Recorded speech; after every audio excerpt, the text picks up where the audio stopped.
So in the topic recombination bacteria, we have done transformation and conjugation process. So next we'll do कि conjugation process से हम mapping कैसे कर सकते हैं जीन्स की. मैपिंग करने के लिए बहुत फेमस है interrupted mating experiments that were discovered by Wollman and Jacob. इन साइंटिस्ट ने दिया था और इसमें उन्होंने क्रॉसिंग कैसे किया. They have taken HFR-H cells and crossed with F negative cells. F negative cells recipient cells हुए और HFR सेल्स हैं, बट इसको हम HFR-H क्यों लिख रहे हैं, because they were discovered by W. Hayes. So just differentiate करने के लिए हम इसको HFR-H सेल्स लिख रहे हैं, एक स्ट्रेन डिफरेंशिएट करने के लिए. अदरवाइज हाई फ्रीक्वेंसी हम बैक्टीरिया को क्रॉस कर रहे हैं विद F नेगेटिव सेल्स. तो जीनोटिपिकली जो HFR सेल्स थे उसमें क्या क्या प्रेजेंट था, उसमें थ्रियोनिन पॉजिटिव और ल्यूसिन पॉजिटिव हम इसे लिख रहे हैं, लेकिन जो F नेगेटिव सेल्स हैं वो थ्रियोनिन नेगेटिव और leucine negative. Threonine leucine amino acids हैं. इसको मीडियम में इनकी जरूरत नहीं है क्योंकि ये खुद सिंथेसाइज कर सकता है, लेकिन जो F नेगेटिव सेल्स हैं they require threonine and leucine in the medium because they can not synthesise these amino acids. So next pair हमने जीन पेयर्स एलील का पेयर्स हमने क्या ले लिया, AZS, TIS एंड STRS. तीन हमने लिए हैं.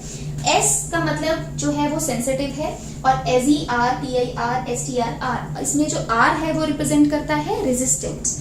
The resistance. तो बेसिकली ये हम क्या शो कर रहे हैं, AZS का मतलब वो सेंसिटिव होगा सोडियम एजाइड के लिए, बट अगर हम AZR ले लेते हैं तो वो रेजिस्टेंट होगा सोडियम एजाइड के लिए. सिमिलरली TIS और TIR ये सेंसिटिव और रेजिस्टेंट है for bacteriophage T1. And last is STRS, STRR, ये स्ट्रेप्टोमाइसिन के लिए रेजिस्टेंट और सेंसिटिव है. तो दैट मीन्स आपने तीन चीजों के लिए हम सेंसिटिविटी और रेजिस्टेंस देख रहे हैं. तो जो HFR सेल्स हैं वो सभी सेंसिटिव हैं इनके लिए, लेकिन जो F नेगेटिव सेल्स हैं वो रेजिस्टेंट हैं तीनों के लिए, sodium azide, bacteriophage T1 and streptomycin के लिए. थर्ड हमने पेयर ले लिया लैक पॉजिटिव गैल पॉजिटिव और यहाँ हम ले रहे हैं lac negative gal negative, lactose and galactose. अगर lactose as sole carbon source दिया जाए तो HFR उसको यूटिलाइज कर सकते हैं, मतलब उसके पास जीन्स हैं जो उसको यूटिलाइज कर सकते हैं, तो वो एक कार्बन सोर्स एक्ट कर सकता है, इसलिए हमने लैक पॉजिटिव लिख दिया. वो गैलेक्टोज को भी as a sole carbon source utilise कर सकता है तो गैल पॉजिटिव. लेकिन जो F नेगेटिव सेल्स हैं वो लैक्टोज या गैलेक्टोज को यूटिलाइज नहीं कर सकते हैं. तो अब दो के बीच में कॉन्जुगेशन स्टडी किया गया और जब कॉन्जुगेशन प्रोसेस मिक्सिंग कर दिया, उनका कॉन्जुगेशन प्रोसेस चल रहा था, तो हमने उसको बीच में इंटरप्ट कर दिया, तभी हम इसको इंटरप्टेड मीटिंग एक्सपेरिमेंट्स कहते हैं. आपने कुछ टाइम के बाद इंटरप्ट करके अब आपके पास जो पॉपुलेशन आया उसको हम मिनिमल मीडियम पे ग्रो करेंगे. तो अब हमने सबसे पहले सिलेक्शन के लिए मीडियम क्या लिया, उसमें हमने स्ट्रेप्टोमाइसिन एंटीबायोटिक डाल दिया, लेकिन उस मीडियम में थ्रियोनिन और ल्यूसिन जो है वो एब्सेंट है. तो बेसिकली हम ये चेक करना चाहते हैं कि आपके पास रिकॉम्बिनेशन हुआ या नहीं, हमारे पास रिकॉम्बिनेंट सेल्स हमें ऑब्टेन हुए या नहीं. अगर रिकॉम्बिनेंट सेल्स होंगे तो ऑब्वियसली इस कॉम्बिनेशन पे ग्रो जरूर करेंगे, क्योंकि स्ट्रेप्टोमाइसिन अगर मीडियम में है तो HFR सेल्स जो सिर्फ HFR सेल्स थे, रिकॉम्बिनेंट नहीं थे, वो स्ट्रेप्टोमाइसिन में ग्रो नहीं कर सकते क्योंकि वो स्ट्रेप्टोमाइसिन के लिए सेंसिटिव हैं. अब जो F नेगेटिव सेल्स हैं वो स्ट्रेप्टोमाइसिन पे ग्रो कर सकते हैं, तो आपको इस मीडियम में F नेगेटिव सेल्स मिल सकते थे, बट हमने थ्रियोनिन और ल्यूसिन इस मीडियम में हमने क्या शो किया है, एब्सेंट है. तो अगर थ्रियोनिन और ल्यूसिन इसमें नहीं है तो F negative cells threonine leucine नहीं बना सकते, तो इसका मतलब F नेगेटिव सेल्स की भी आपको ग्रोथ नहीं मिलेगी. जो भी दो पेरेंट सेल्स थे उनकी ग्रोथ हमें इसमें नहीं मिल पाएगी, क्योंकि HFR इसलिए ग्रो नहीं कर पाएगा क्योंकि स्ट्रेप्टोमाइसिन है. F नेगेटिव सेल्स इसलिए ग्रो नहीं कर पाएंगे क्योंकि इसमें थ्रियोनिन और ल्यूसिन अमाइनो एसिड्स मीडियम में प्रेजेंट नहीं है. तो अगर इसमें आपको कॉलोनीज मिलती हैं तो वो श्योर है कि वो रिकॉम्बिनेंट सेल्स हैं. एक उसमें आपके पास जो भी स्ट्रेन आएगा वो STRR होना चाहिए, मतलब ये वाला जीन उसमें होना चाहिए, और वो थ्रियोनिन पॉजिटिव ल्यूसिन पॉजिटिव होना चाहिए. रिकॉम्बिनेंट सेल इसके बेसिस पे हम क्या लिख सकते हैं, ये हमें श्योर है कि उसका जीनोटाइप ऐसा होना चाहिए. बाकी जो डिफरेंट आपने जीन्स ले रखी हैं वो वेरी कर सकती हैं, पर उसके पास श्योरली ये तीन जरूर होने चाहिए, और एक इसमें से HFR पेरेंट से आएगा और एक इसमें से F नेगेटिव सेल का होना चाहिए. इसका मतलब F नेगेटिव सेल में HFR के जीन्स ट्रांसफर हुए तभी तो आपके पास रिकॉम्बिनेंट सेल्स बने. तो इस कॉम्बिनेशन को सिलेक्ट कर लिया गया और आगे इसको रेप्लिका प्लेटिंग कर लिया गया. रेप्लिका प्लेटिंग एक्सपेरिमेंट में इसी कॉलोनीज को डिफरेंट मीडियम कॉम्बिनेशन में ग्रो किया गया। किसी मीडियम में लैक्टोज एज ए सोर्स ले लिया तो पता चल गया कि लैक्टोज पॉजिटिव मिला या नेगेटिव मिला। किसी में गैलेक्टोज सोर्स लिया गया, किसी में सोडियम एजाइड ऐड कर दिया गया, किसी में बैक्टीरियोफेज T1 ऐड कर दिया गया, स्ट्रेप्टोमाइसिन ऑलरेडी हमारे पास है। तो डिफरेंट कॉम्बिनेशन के बेसिस पे नेक्स्ट ये देखा गया कि किस आपको मीडियम में कौन से पर्टिकुलर टाइप का जीनोटाइप आपको मिल रहा है, वही रिकॉम्बिनेंट सेल्स उस मीडियम में ग्रो कर पाएंगे। जो इंटरप्टिव मेटिंग एक्सपेरिमेंट वॉलमैन एंड जैकब ने किया HFR-H और F नेगेटिव सेल्स में, जब इंटरप्शन बिफोर 8 मिनट्स कर दिया गया, मीन्स उनको मिक्सिंग किया और अभी 8 मिनट से पहले ही उसको इंटरप्ट कर दिया, तो हमें कोई रिकॉम्बिनेंट्स नहीं मिले। इसका मतलब कॉन्जुगेशन ट्यूब बनने में और ट्रांसफर में एटलीस्ट 8 मिनट्स तो उसको चाहिए। 8.5 मिनट्स के बाद उसको रिकॉम्बिनेंट्स मिले। 8 मिनट्स के बाद धीरे धीरे हम अलग अलग टाइम इंटरवल पे उसको इंटरप्ट करते गए, तो आपको 8 मिनट्स के बाद रिकॉम्बिनेंट्स मिले। रिकॉम्बिनेंट्स हमने ये चेक किए थे जिसमें ल्यूसिन पॉजिटिव, थ्रियोनिन पॉजिटिव और STR streptomycin resistant gene present था। फिर हमने इन रिकॉम्बिनेंट्स को आगे अलग अलग एक्सपेरिमेंट्स में रेप्लिकेट किया, अलग अलग टाइम पे इंटरप्ट किया, तो आपके पास डिफरेंट जीन्स का ट्रांसफर हम देखते हैं। तो सबसे पहले देखा गया रिकॉम्बिनेंट्स में जो सबसे पहला जीन आफ्टर 9 मिनट्स अगर हम इंटरप्ट करते हैं इसको, तो AZS मतलब सोडियम एजाइड सेंसिटिव वाला जो जीन था वो हमें मिला। TIS हमें मिला 11 मिनट्स के बाद, लैक पॉजिटिव हमें मिला 18 मिनट्स के बाद और गैल पॉजिटिव मिला 25 मिनट्स के बाद। ये वो जीन्स हैं जो HFR-H से ट्रांसफर हो रहे हैं किसमें, F नेगेटिव सेल्स में। तो आपको याद होगा जो AZS, TIS ये सब HFR में प्रेजेंट थे, लैक पॉजिटिव भी, गैल पॉजिटिव भी। तो सबसे पहले ट्रांसफर इसका हुआ, फिर इसका, फिर इसका। इसका मतलब जो जीन ट्रांसफर है फ्रॉम HFR, एक बात तो क्लियर हो गया इस एक्सपेरिमेंट से कि जो ट्रांसफर होता है वो in the form of linear sequence होता है, एक के बाद एक जीन जाता है और टाइम के साथ साथ जा रहा है। इसका मतलब वो जीन जितना कम टाइम होगा वो उतना जल्दी F नेगेटिव सेल्स में पहुंचेगा, जितना जितना टाइम बढ़ता जाएगा इसका मतलब उसका जो नंबर है ट्रांसफर होने का वो नेक्स्ट होता जाएगा। अब इसी को एक ग्राफ फॉर्म में भी हम रिप्रेजेंट कर सकते हैं। The x axis represents time in minutes में ये टाइम दे रखा है प्रायर टू इंटरप्टिंग मीटिंग, मतलब मीटिंग हम कब स्टॉप कर रहे हैं उसको हम टाइमिंग हमने एक्स एक्सिस पे ले लिया। और इस तरफ हम देख रहे हैं कितना % हमें जेनेटिक मार्कर मिला। HFR-H सेल्स से हमें रिकॉम्बिनेंट्स मिलने के कितने % जेनेटिक मार्कर हम इस तरफ कंसीडर कर रहे हैं। जेनेटिक मार्कर आपने यहाँ पे 4 लिए जो टाइमिंग के अकॉर्डिंग आप एक्सप्लेन कर रहे हो, तो ग्राफ फॉर्म में ऐसे रिप्रेजेंट होगा। जो ट्रांसफर है वो आपको यहाँ पे पर्टिकुलर टाइम के बाद आपको पता चलेगा कि ट्रांसफर कब हो रहा है, लेकिन हम ये देखेंगे इंटरप्टिंग मीटिंग यहाँ पे टाइमिंग क्या है।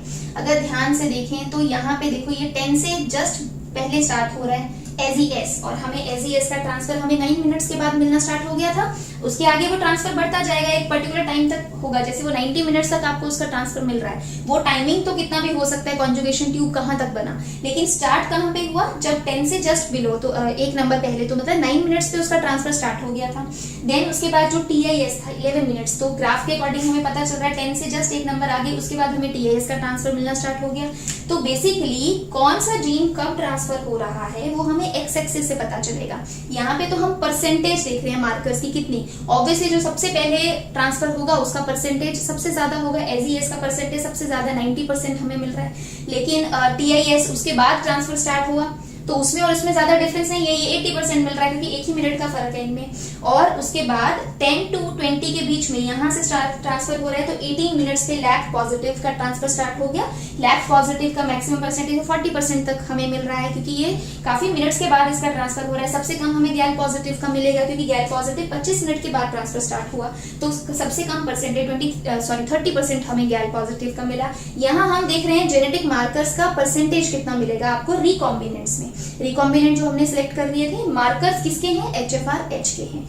वो मार्कर्स हमें आगे रिकॉम्बिनेंट्स में कितना % मिल रहा है, वो मार्कर सबसे ज्यादा परसेंटेज में मिलेगा जिसका ट्रांसफर सबसे पहले स्टार्ट हुआ होगा, जिसका सबसे कम टाइम होगा ट्रांसफर का। जो सबसे लेट ट्रांसफर हो रहा है उसका परसेंटेज सबसे कम, सबसे पहले ट्रांसफर AGS हो गया था सबसे ज्यादा परसेंटेज उसका, और सबसे लास्ट ट्रांसफर हो रहा है गैल पॉजिटिव तो इसलिए उसका परसेंटेज सबसे कम। सो ग्राफ बेसिस पे या टाइमिंग के बेसिस पे हमें डिफरेंट जीन्स का पता चल रहा है, मार्कर्स का पता चल रहा है कौन कब ट्रांसफर हो रहा है। इसका मतलब हम टाइमिंग के बेसिस पे देख रहे हैं कौन सा पहले जा रहा है कौन सा उसके बाद जा रहा है, और जितना ज्यादा टाइम का डिफरेंस होगा बेसिकली वो ये बता रहा है कि वो जीन उतना ही दूर होगा।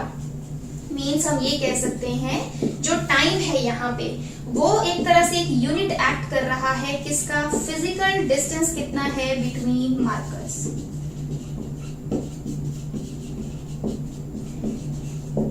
जो डिस्टेंस है मतलब इंटरप्टिंग मेटिंग एक्सपेरिमेंट्स में वो हम रिकॉम्बिनेशन जैसे फ्रीक्वेंसी हम लेते थे परसेंट फॉर्म में नहीं ले रहे, हम किस बेसिस पे ले रहे हैं, टाइमिंग के बेसिस पे। टाइम एक बेसिक यूनिट है जो इंटरप्टिंग मेटिंग एक्सपेरिमेंट्स में हमें डिस्टेंस बिटवीन द मार्कर्स बताएगा। So that means time interval between transfer of any two markers, दो मार्कर्स के बीच में कितना टाइम इंटरवल था ट्रांसफर का, वो हमें एक एस्टिमेट देता है कि उन दो मार्कर्स के बीच में फिजिकल डिस्टेंस कितना था। जितना ज्यादा टाइम लगेगा दो मार्कर्स को ट्रांसफर होने में, उतना ही उनके बीच में डिस्टेंस ज्यादा, जितना उनके बीच में डिस्टेंस कम, उतने कम टाइम में दोनों ही ट्रांसफर हो जाएंगे। सो एक तरह से हम ये कह सकते हैं कि यहाँ पे हम मैपिंग के लिए मिनट को यूज कर सकते हैं as a standard unit of linkage. जितना कम टाइम मिनट्स में आएगा इसका मतलब उतना ज्यादा उनके बीच में लिंकेज ज्यादा है, क्योंकि टाइम जो है फिजिकल डिस्टेंस बता रहा है। जितना कम टाइम उतना कम फिजिकल डिस्टेंस, उतनी ही ज्यादा लिंकेज। आप ये कह सकते हो कि 1 मिनट अगर मैप यूनिट हम लेते हैं तो बेसिकली वो किसके इक्विवेलेंट होगा, that will correspond to length of the segment transferred in 1 minute. 1 minute में कितना ट्रांसफर हो रहा है वही सेगमेंट को हम लिख देंगे 1 मिनट मैप यूनिट। सो आप इंटरप्टिंग मेटिंग एक्सपेरिमेंट्स में जो डिस्टेंस है वो किस बेसिस पे चेक करते हो, on the basis of time interval measured in minutes. Now in different HFR strains हमें जो F फैक्टर का इंटीग्रेशन है बैक्टीरियल क्रोमोसोम में वो आपको डिफरेंट साइट्स पे मिलेगा। अलग अलग जीन्स के बीच में जाके वो इंटीग्रेट कर सकता है, प्लस उनकी ओरिएंटेशन भी डिफरेंट हो सकती है। अब F फैक्टर की इंटीग्रेशन कहाँ पे है, लोकेशन, और उसका डायरेक्शन क्या है इंटीग्रेशन का, वो डिटरमाइन करेगा कि जब मेटिंग एक्सपेरिमेंट्स होंगे तो जीन ट्रांसफर किस ऑर्डर में होगा। सपोज जैसे हमने फर्स्ट ले लिया HFR1, तो HFR1 में आपके बैक्टीरियल क्रोमोसोम हमने शो कर दिए, उसमें डिफरेंट जीन्स हैं, threonine, leucine, azi, proline, lactose, galactose, histidine, thiamine, इस तरह से आपने शो कर दिया। तो ये सेम है, लेकिन अब एक HFR स्ट्रेन है HFR1, उसमें जो F फैक्टर का इंटीग्रेशन है वो ल्यूसिन और सोडियम एजाइड वाला जो जीन है उसके बीच में प्रेजेंट है। लेकिन जो दूसरा HFR5 बैक्टीरियल स्ट्रेन है उसमें जो इंटीग्रेशन है वो थायमिन और हिस्टिडीन के बीच में है। प्लस ओरिएंटेशन, इसमें ओरिएंटेशन जो एरो है वो ये बता रहा है कि वो उसका ओरिजिन या 5' एंड है जहां से ट्रांसफर स्टार्ट होगा। तो अगर सपोज ये HFR से F फैक्टर से ट्रांसफर स्टार्ट होता है तो F फैक्टर इस तरह से ट्रांसफर होगा रेसिपिएंट सेल में। अगर वो ऐसे ट्रांसफर होगा तो वो सबसे पहले अपने साथ किसको लेके जाएगा, ल्यूसिन, उसके बाद कौन सा आएगा, थ्रियोनिन, उसके बाद थायमिन, देन हिस्टिडीन। तो जो ट्रांसफर है, ट्रांसफर जीन में सबसे पहला जीन ये हो गया, देन ये, देन ये। तो आपका जो ट्रांसफर है वो इस तरह से चल रहा है, मतलब मैं इसको ऐसे शो कर सकती हूँ, जो ट्रांसफर है that is in anti clockwise direction. Clock में आपका इस तरह से चलता है, तो एंटी क्लॉकवाइज मतलब इस तरह से ट्रांसफर होगा। अब जो HFR5 है उसमें F फैक्टर इस तरह से इंटीग्रेटेड है, तो F फैक्टर अगर ऐसे जाता है तो वो अपने साथ सबसे पहले थायमिन को लेके जाएगा, then threonine, then leucine, then azi, और इस तरह से। तो इस केस में अगर हम ट्रांसफर देखें तो ये सबसे पहला है, देन ये सेकंड, देन ये फोर्थ एंड फिफ्थ, इस तरह से चल रहा है। यहाँ पे डायरेक्शन जो होगा वो क्लॉकवाइज होगा। तो F फैक्टर का ओरिएंटेशन और इंटीग्रेशन HFR में कहाँ है वो डिटरमाइन करेगा कि ऑर्डर और डायरेक्शन ऑफ जीन ट्रांसफर कैसे है। जैसे इस केस में हमें एंटी क्लॉकवाइज मिल रहा है, इस केस में हमें क्लॉकवाइज मिल रहा है। इसके बेसिस पे हम लीनियर सीक्वेंस बना सकते हैं। जैसे इसको हम रिप्रेजेंट कर सकते हैं ऐसे, F फैक्टर गया तो सबसे पहले आपके पास leucine, then THR, then thiamine, then histidine, then galactose, then lactose and then proline, then azi. इस तरह से मेरे पास सीक्वेंस बनेगा। और अगर इसमें बनाएंगे देन पहले थायमिन, देन थ्रियोनिन, ल्यूसिन, एजी, और इस तरह से हमारे पास सीक्वेंस आएगा। तो डिफरेंट HFR से जो जीन ट्रांसफर है उसका जो ऑर्डर है जीन्स का वो डिफरेंट हो सकता है। समटाइम कॉन्जुगेशन के थ्रू एक और जीन ट्रांसफर प्रोसेस देखा गया, जिसमें कई बार जो बैक्टीरिया होता है उसमें से एक R प्लाज्मिड है जो डोनर सेल से रेसिपिएंट सेल में ट्रांसफर हो जाता है। इसको हम रेजिस्टेंस प्लाज्मिड कहते हैं, क्योंकि ये जो प्लाज्मिड है उसमें वो जीन्स होते हैं that genes provide resistance to a particular antibiotic. Different R plasmids में डिफरेंट एंटीबायोटिक्स के लिए रेजिस्टेंस हो सकता है। बेसिकली वो एंटीबायोटिक्स को मेटाबोलाइज करने के एंजाइम्स इनमें प्रेजेंट होते हैं, मतलब वो जीन्स प्रेजेंट होते हैं जो ऐसे एंजाइम्स कोड करेंगे जो इन एंटीबायोटिक्स को मेटाबोलाइज कर सकते हैं। तो इसलिए वो रेजिस्टेंट हो जाता है, क्योंकि एंटीबायोटिक्स को ब्रेक डाउन करके कुछ और प्रोडक्ट बना देते हैं, तो वो ग्रो कर सकते हैं in the presence of these antibiotics. R plasmids का जो ट्रांसफर है वो भी कॉन्जुगेशन से होता है, और R प्लाज्मिड्स का जो ट्रांसफर है वो जरूरी नहीं है कि रिलेटेड बैक्टीरिया में होता है। जो ट्रांसफर है वो related as well as unrelated bacteria में भी होता है। इसीलिए कई बार जो पर्टिकुलर हमें रेजिस्टेंस मिलता है पहले किसी बैक्टीरिया में नहीं होता, लेकिन सडनली कुछ ईयर्स की स्टडी के बाद हमें पता चलता है कि ये बैक्टीरिया भी अब रेजिस्टेंट हो गया, क्योंकि जीन ट्रांसफर हो गया, हॉरिजॉन्टल जीन ट्रांसफर हो गया आर प्लाज्मिड का एक डोनर से, और एक अनरिलेटेड बैक्टीरिया में भी आपको वो जीन मिल जाता है। तो आर प्लाज्मिड्स का ट्रांसफर भी कॉन्जुगेशन की प्रोसेस है, और जो रेजिस्टेंस प्रोवाइड कर देगा रेसिपिएंट बैक्टीरिया को भी, अगर उसमें आर प्लाज्मिड ट्रांसफर हो जाता है। So in the lecture series of genetics, let's do some questions related to conjugation and interrupted mating experiments. So question आपको given है, an interrupted mating experiment was performed between HFR strain, आपको दिया है STRS means streptomycin sensitive, A positive, B positive, C positive, and F negative strain जो है that is streptomycin resistant, A negative, B negative, C negative genotype हमें given है. The genotype of the majority of the streptomycin resistant X conjugate, अगर हमें streptomycin resistant मिल रहा है तो इसका मतलब F negative का ये strain प्रेजेंट है, और F नेगेटिव में ही जो डीएनए होगा वो पास होगा कॉन्जुगेशन से, इसका मतलब जो डीएनए पास होगा, जो जीन्स पास होंगी वो ये वाली हैं, और किसमें पास हो रही है F नेगेटिव में, वो स्ट्रेप्टोमाइसिन रेजिस्टेंट है, तो वही हमें एक्स कॉन्जुगेंट मिला after 10-20 minutes of interrupted mating. आपको टाइमिंग के अकॉर्डिंग इंटरप्शन किया गया मेटिंग का, 10 मिनट्स पे आपको ये जीनोटाइप मिलता है, ए पॉजिटिव, बी नेगेटिव, सी नेगेटिव, 20 मिनट्स पे ये, 30 मिनट्स पे ये, और हमें प्रोबेबल जीन ऑर्डर बताना है। तो जब भी आपको इंटरप्टेड मेटिंग एक्सपेरिमेंट्स दिए हैं तो हम सबसे पहले तो ये देखेंगे 10 मिनट्स पे हमें जो जीनोटाइप मिला तो उसमें बी नेगेटिव, सी नेगेटिव, तो ऑलरेडी एफ नेगेटिव का ही जीनोटाइप है, चेंज जो आया वो ए पॉजिटिव आया, इसका मतलब ए पॉजिटिव कहाँ से आया, डोनर से। सो 10 मिनट्स पे जो कॉन्जुगेशन है वो किसका हुआ, ए पॉजिटिव का ट्रांसफर हुआ। 20 मिनट्स पे ए पॉजिटिव, बी नेगेटिव, सी पॉजिटिव, तो बी नेगेटिव तो एफ नेगेटिव का ही जीनोटाइप है, ए पॉजिटिव और सी पॉजिटिव, इसका मतलब 20 मिनट्स पे बेसिकली सी पॉजिटिव भी एंटर कर गया, ए पॉजिटिव ऑलरेडी था, सी पॉजिटिव, अब 30 मिनट्स पे बी पॉजिटिव भी एंटर कर गया। दैट मीन्स मैं इसको एक और वे में लिख सकती हूँ कि 10 मिनट्स में हमारे पास सिर्फ ए पॉजिटिव था, बाकी बी नेगेटिव, सी नेगेटिव था आपके पास जीनोटाइप, लेकिन 20 मिनट्स के बाद ए पॉजिटिव भी चला गया, साथ में सी पॉजिटिव भी चला गया। ऑब्वियसली जो एक जीन ट्रांसफर होता है तो उसके बाद नेक्स्ट मिनट्स में जो जीन ट्रांसफर होता है वो उसके जो क्लोजेस्ट जीन होगा वो होगा, इसका मतलब ए के साथ बी नहीं प्रेजेंट है, ए के साथ क्या प्रेजेंट है, सी, तभी जब ए चला गया तो नेक्स्ट जीन कौन सा फॉलो किया, सी पॉजिटिव। तो 10 मिनट्स और 20 मिनट्स में आपके पास ए पॉजिटिव भी जा चुका है, सी पॉजिटिव भी जा चुका है, बी नेगेटिव हम लिख सकते हैं, और 30 मिनट्स के बाद हमें तीनों पॉजिटिव दे रखे हैं, इसका मतलब ए पॉजिटिव, सी पॉजिटिव तो पहले ही चला गया था, अब 30 मिनट्स के बाद कौन सा जो मूव किया वो क्या है, बी पॉजिटिव। तो इससे आपको ऑर्डर पता चल रहा है, हमारे पास सबसे पहले ए पॉजिटिव होगा, देन सी पॉजिटिव होगा, और लास्ट में बी पॉजिटिव होगा, क्योंकि बी पॉजिटिव का मूवमेंट सबसे लास्ट हो रहा है। तो अगर हम यहाँ से ऑर्डर देखें तो आपके पास order A, C and B, that is given in the fourth option. Next question is from June 2015. A cross was made between HFR strain जिसका जीनोटाइप हमें दे रखा है MET positive, ARG positive, LEU positive and streptomycin sensitive. F negative recipient के साथ किया गया जिसका genotype है MET negative, ARG negative, LEU negative and STR streptomycin resistant. Cross करने के बाद LEU पॉजिटिव या leucine positive exconjugants are selected, हमने वो वाले एक्स कॉन्जुगेंट सेलेक्ट किए जिसमें LEU पॉजिटिव का ट्रांसफर हो चुका था।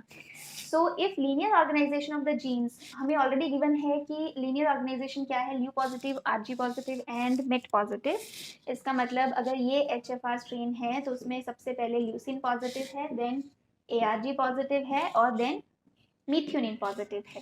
तो ये श्योर है कि एफ फैक्टर इस तरह से अरेंज्ड है, यहाँ से एफ फैक्टर मूव करेगा तो जीन ऑर्डर आपका इस तरह से बन रहा है, जीन ऑर्डर में ल्यूसिन, आर्जिनिन, मिथ्योनिन इस तरह से ट्रांसफर हो रहा है। So which of the following genotypes is expected to occur in least lowest frequency. तो अगर सपोज HFR से एफ नेगेटिव में, एफ नेगेटिव जो बैक्टीरियल सेल है अगर उसमें ट्रांसफर होता है, ये HFR का अगर हम सपोज ले रहे हैं बैक्टीरियल क्रोमोसोम जिसमें एफ फैक्टर इंटीग्रेटेड है, suppose this is the bacterial cell, और यहाँ हम एफ नेगेटिव में हम सोच रहे हैं कि ट्रांसफर होता है, तो ल्यू पॉजिटिव एक्स कॉन्जुगेंट को सिलेक्ट किया गया, तो इसका मतलब सबसे पहला जो जीन जाएगा वो ल्यू पॉजिटिव का, तो आपके पास जो फर्स्ट जीनोटाइप आएगा वो हमारे पास ये आएगा जिसमें ल्यू पॉजिटिव ट्रांसफर हो चुका होगा। अगर सपोज एफ नेगेटिव में बाकी और कुछ नहीं ट्रांसफर हुआ, सिर्फ ल्यू पॉजिटिव, तो आपको फर्स्ट मिल सकता है। Leu positive, arginine negative, met negative, मतलब अभी तक सिर्फ किसका मूवमेंट हुआ है, सिर्फ ल्यू पॉजिटिव का। इसका मतलब ये वाला जीनोटाइप मिल सकता है। ल्यू पॉजिटिव के बाद जो नेक्स्ट जाएगा वो कौन सा जाएगा, आर्जिनिन पॉजिटिव। तो ल्यू पॉजिटिव तो ऑलरेडी जा चुका होगा, तभी उसके बाद फॉलो करके आर्जिनिन पॉजिटिव जाएगा। तो ल्यू पॉजिटिव के साथ हम यहाँ आर्जिनिन पॉजिटिव लिख सकते हैं। और अगर सपोज अभी आगे का नहीं गया तो मेट नेगेटिव लिख सकते हो। देन थर्ड कॉम्बिनेशन हम बना सकते हैं कि अगर ल्यू पॉजिटिव भी चला गया, आर्जिनिन पॉजिटिव भी चला गया, तो थर्ड आगे मिथ्योनिन जाएगा। सो थर्ड कॉम्बिनेशन हमारे पास ये बनेगा, leu positive, arginine positive and met positive. तीन, क्योंकि तीन ही जीन्स हमारे पास कंसीडर हम कर रहे हैं। तो अगर हम ऑप्शंस में देखें तो फर्स्ट ऑप्शन पॉसिबल है, leu positive, arginine negative, met negative, leu positive, arginine negative, met negative, this is possible. तो इसकी फ्रीक्वेंसी तो है हमारे पास। Then leu positive, arginine positive, met negative, अगर ल्यूसिन के बाद आर्जिनिन चला जाता है तो ये भी आपके पास बनेगा। और third leucine positive, arginine positive, met positive, अगर तीनों चले जाते हैं तो तीनों भी आपको मिलेंगे। लेकिन आपको ये कॉम्बिनेशन मिलने के चांसेस सबसे रेयर हैं, क्योंकि अगर ल्यूसिन पॉजिटिव है उसके बाद मेट पॉजिटिव हम दिखा रहे हैं तो आर्जिनिन भी पॉजिटिव होना चाहिए था, क्योंकि ल्यूसिन के जस्ट बाद आर्जिनिन है। मिथ्योनिन तभी जा सकता है जब पहले आर्जिनिन गया होगा। तो आप सेंटर में हम एक नेगेटिव और बाद में पॉजिटिव नहीं शो कर सकते। या तो ये ऐसे होता कि जिसमें मिथ्योनिन भी नेगेटिव है वो पॉसिबल है, या arginine positive methionine negative possible है, बट ये पॉसिबिलिटी नहीं है। सो इसका मतलब ये जो आपको जीनोटाइप है ऐसा ट्रांसफॉर्मेंट मिलने के चांसेस सबसे कम है, तो फ्रीक्वेंसी भी उसकी सबसे कम। So that means the correct option जिसकी लोएस्ट फ्रीक्वेंसी होगा is the option fourth is the right option. So next question is from December 2017 exam.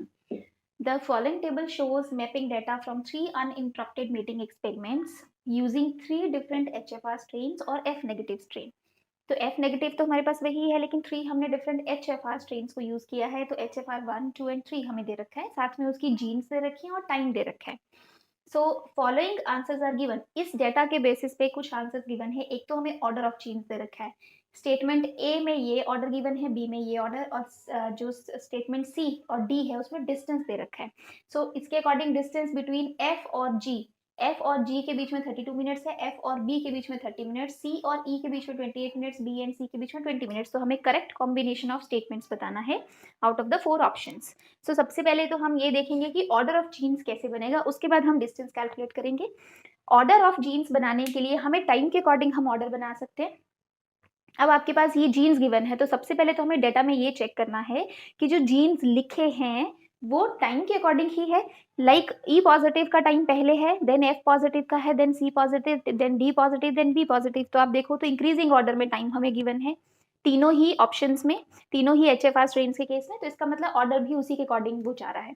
अब HFR जब हमें इस तरह का डेटा दिया होता है तो तीनों स्ट्रेन्स का जो ऑर्डर होता है उसको हम लिख के हम उसमें से कॉमन जीन्स निकाल के एक ऑर्डर बनाएंगे। तो आपके पास सबसे पहले हमें दे रखा है ई positive, F positive, C positive, D positive और बी पॉजिटिव। इसका मतलब फर्स्ट स्ट्रेन में जो ऑर्डर है जीन्स का वो ये है।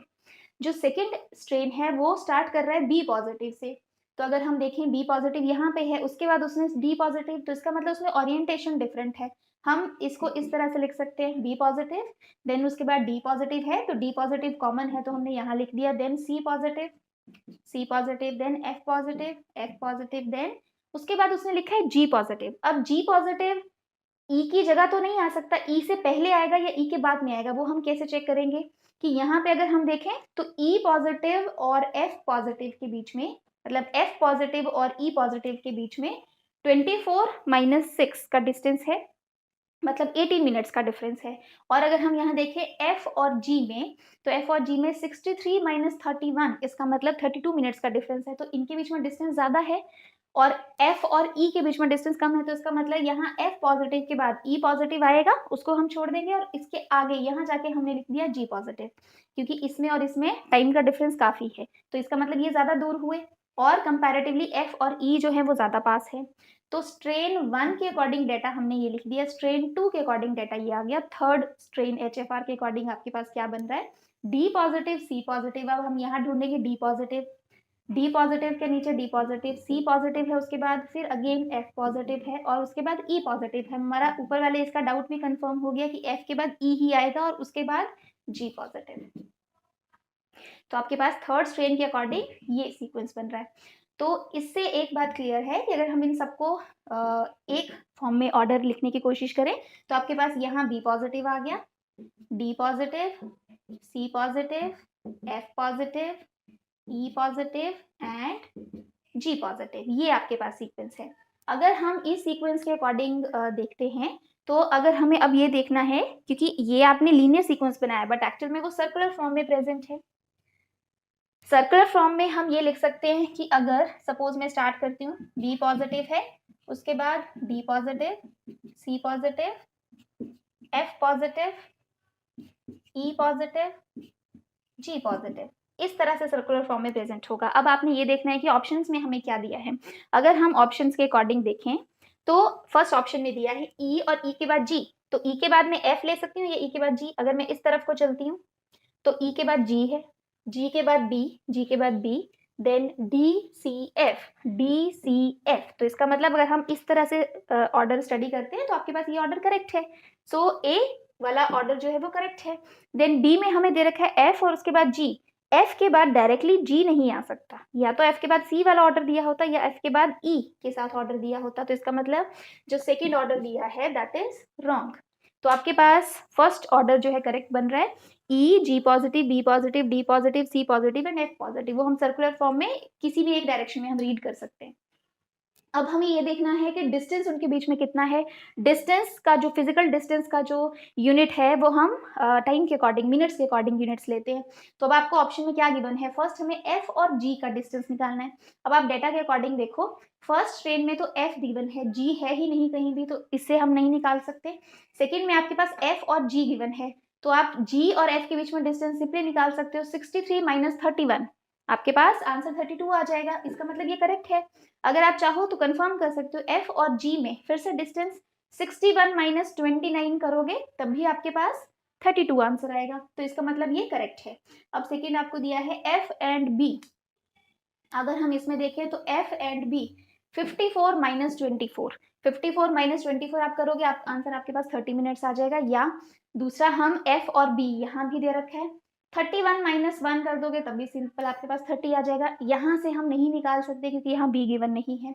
इसका मतलब आपके पास सी ऑप्शन में जो दोनों दे रखे हैं वो दोनों ही टाइम हमारे सही हैं। अब आपको दिया है सी और ई। अगर हम इसमें देखें सी एंड ई तो 34 माइनस आपको 6 करना है, आपके पास आंसर 28 आ जाएगा। दूसरा हम सी और ई इसमें नहीं निकाल सकते, फिर हम सी और ई इसमें निकाल सकते हैं, 47 माइनस 19 तब भी आपके पास आंसर 28 आ जाएगा। That means it is correct.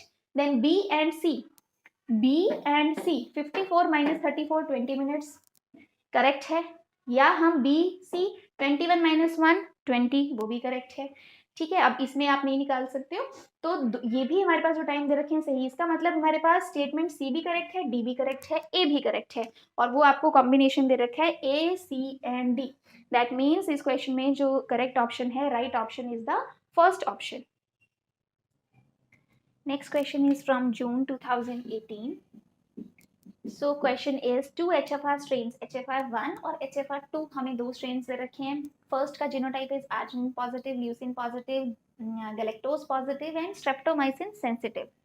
Second HFR strain में हमें दे रखा है arginine positive, histidine positive, galactose positive, puromycin resistant and streptomycin sensitive. सो इनकी हमने दोनों की मीटिंग की विद एफ नेगेटिव स्ट्रेन, जिसमें arginine negative, leucine negative, galactose negative, histidine negative, puromycin sensitive and streptomycin resistant. ये हमारे पास एफ नेगेटिव रेसिपिएंट है। The results of the interrupted mating experiment are shown in plots A and B. तो हमें दो plots दे रखे हैं, दो ग्राफ्स हमें दे रखे हैं। प्लॉट 1 में अगर हम देखें नंबर ऑफ रिकॉम्बिनेंट्स ही हमें दोनों तरफ दे रखे हैं और यहाँ पे हमें मिनट्स में टाइम दे रखा है। आपके पास प्लॉट 1 में हमें पता चल रहा है, देखो सब जगह स्ट्रेप्टोमाइसिन रेजिस्टेंट क्यों लिया है, क्योंकि ये हमने मार्कर लिया जो ये बता रहा है कि आपके पास एफ नेगेटिव में, क्योंकि एफ नेगेटिव ही स्ट्रेप्टोमाइसिन रेजिस्टेंट है। एफ नेगेटिव में आपको देखा जाए तो दोनों ही जो HFR के स्ट्रेन थे वो दोनों ही स्ट्रेप्टोमाइसिन सेंसिटिव हैं, तो वो अकेले नहीं ग्रो कर सकते और एफ नेगेटिव अकेला नहीं ग्रो कर सकता, उसके पास आर्जिनिन पॉजिटिव होंगे तभी मीडियम में वो ग्रो करेगा। अब स्ट्रेप्टोमाइसिन रेजिस्टेंट हमने ले लिया, इसका मतलब स्ट्रेप्टोमाइसिन ये जो STR है ये तो जस्ट ये बता रहा है कि मीडियम में ये प्रेजेंट है, जस्ट टू सिलेक्ट रिकॉम्बिनेंट्स कि हम एफ नेगेटिव का एक कैरेक्टर ये ले लिया, बाकी हम HFR स्ट्रेन्स के हम रिकॉम्बिनेंट्स देख रहे हैं। तो ये तो हमें कोई इन्फॉर्मेशन नहीं दे रहा, सब में सेम है। अब आपने ये देखना है कि इसका मतलब फर्स्ट हमें बता रहा है आर्जिनिन पॉजिटिव का ट्रांसफर हुआ from HFR, then second leucine positive का हुआ, देन गैल का हुआ। तो अगर हम टाइमिंग्स देखें, टाइमिंग्स के अकॉर्डिंग आपको ऑर्डर पता चलेगा। अगर हम दोनों में देखें, आर्जिनिन पॉजिटिव दोनों में है, दोनों में वो 10 से थोड़ा सा पीछे है। सो सपोज हम मान लेते हैं कि जो आर्जिनिन है उसका टाइम 8 मिनट्स है, just an idea, 7 to 8 minutes.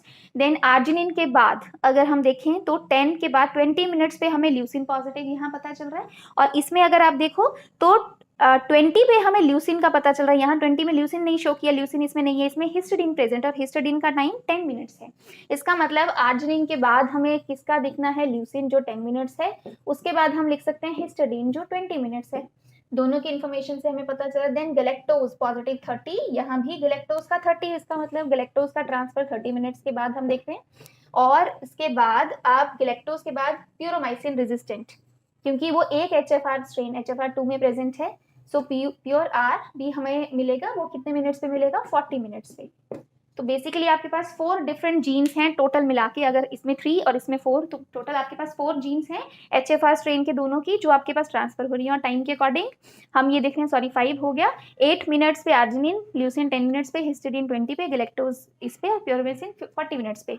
तो यही टाइम का जो यूनिट्स हैं, इसी के बेसिस पे हम ऑर्डर ऑफ जीन्स निकाल सकते हैं। जो सबसे पहले ट्रांसफर हुआ वही सबसे पहले यहाँ प्रेजेंट है, इसके बाद जो नेक्स्ट ट्रांसफर होगा वो ल्यूसिन का, देन इसका। तो अब आप सीक्वेंस आपके पास क्या बन गया, arginine, then leucine, then histidine, then galactose, then puromycin resistant.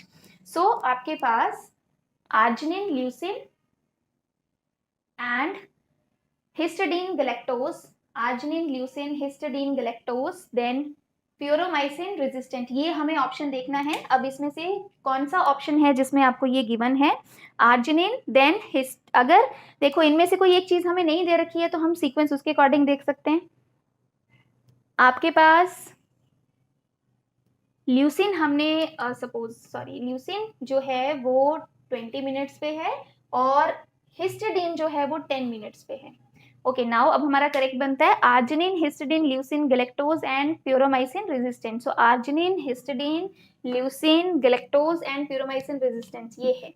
हमने हिस्टिडीन शो किया था 10 मिनट्स पे और ल्यूसिन शो किया है 20 मिनट्स पे। तो यही जो टाइम के अकॉर्डिंग ट्रांसफर है वही हमारा जीन ऑर्डर होता है। तो करेक्ट ऑप्शन हमारे पास इस क्वेश्चन के अकॉर्डिंग बन रहा है second option.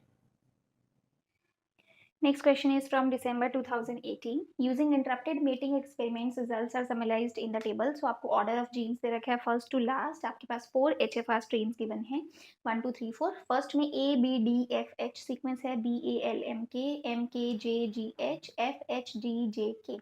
Which of the following represents gene sequence in the original F strain? Original F strain जिससे ये 4 strains बनाए गए हैं, as well as the place of integration. Place of integration को पूछ रहा है एफ फैक्टर कहाँ पे इंटीग्रेटेड है, and polarity of the F plasmid, और कौन सी ओरिएंटेशन में है। सो आपको 4 ऑप्शंस गिवन है। सबसे पहले हम इस सीक्वेंस के बेसिस खुद से एक ऑर्डर बनाते हैं कि इसमें क्या प्रेजेंट होगा। फर्स्ट HFR स्ट्रेन के अकॉर्डिंग हम देखें तो हमें गिवन है A B D F and H।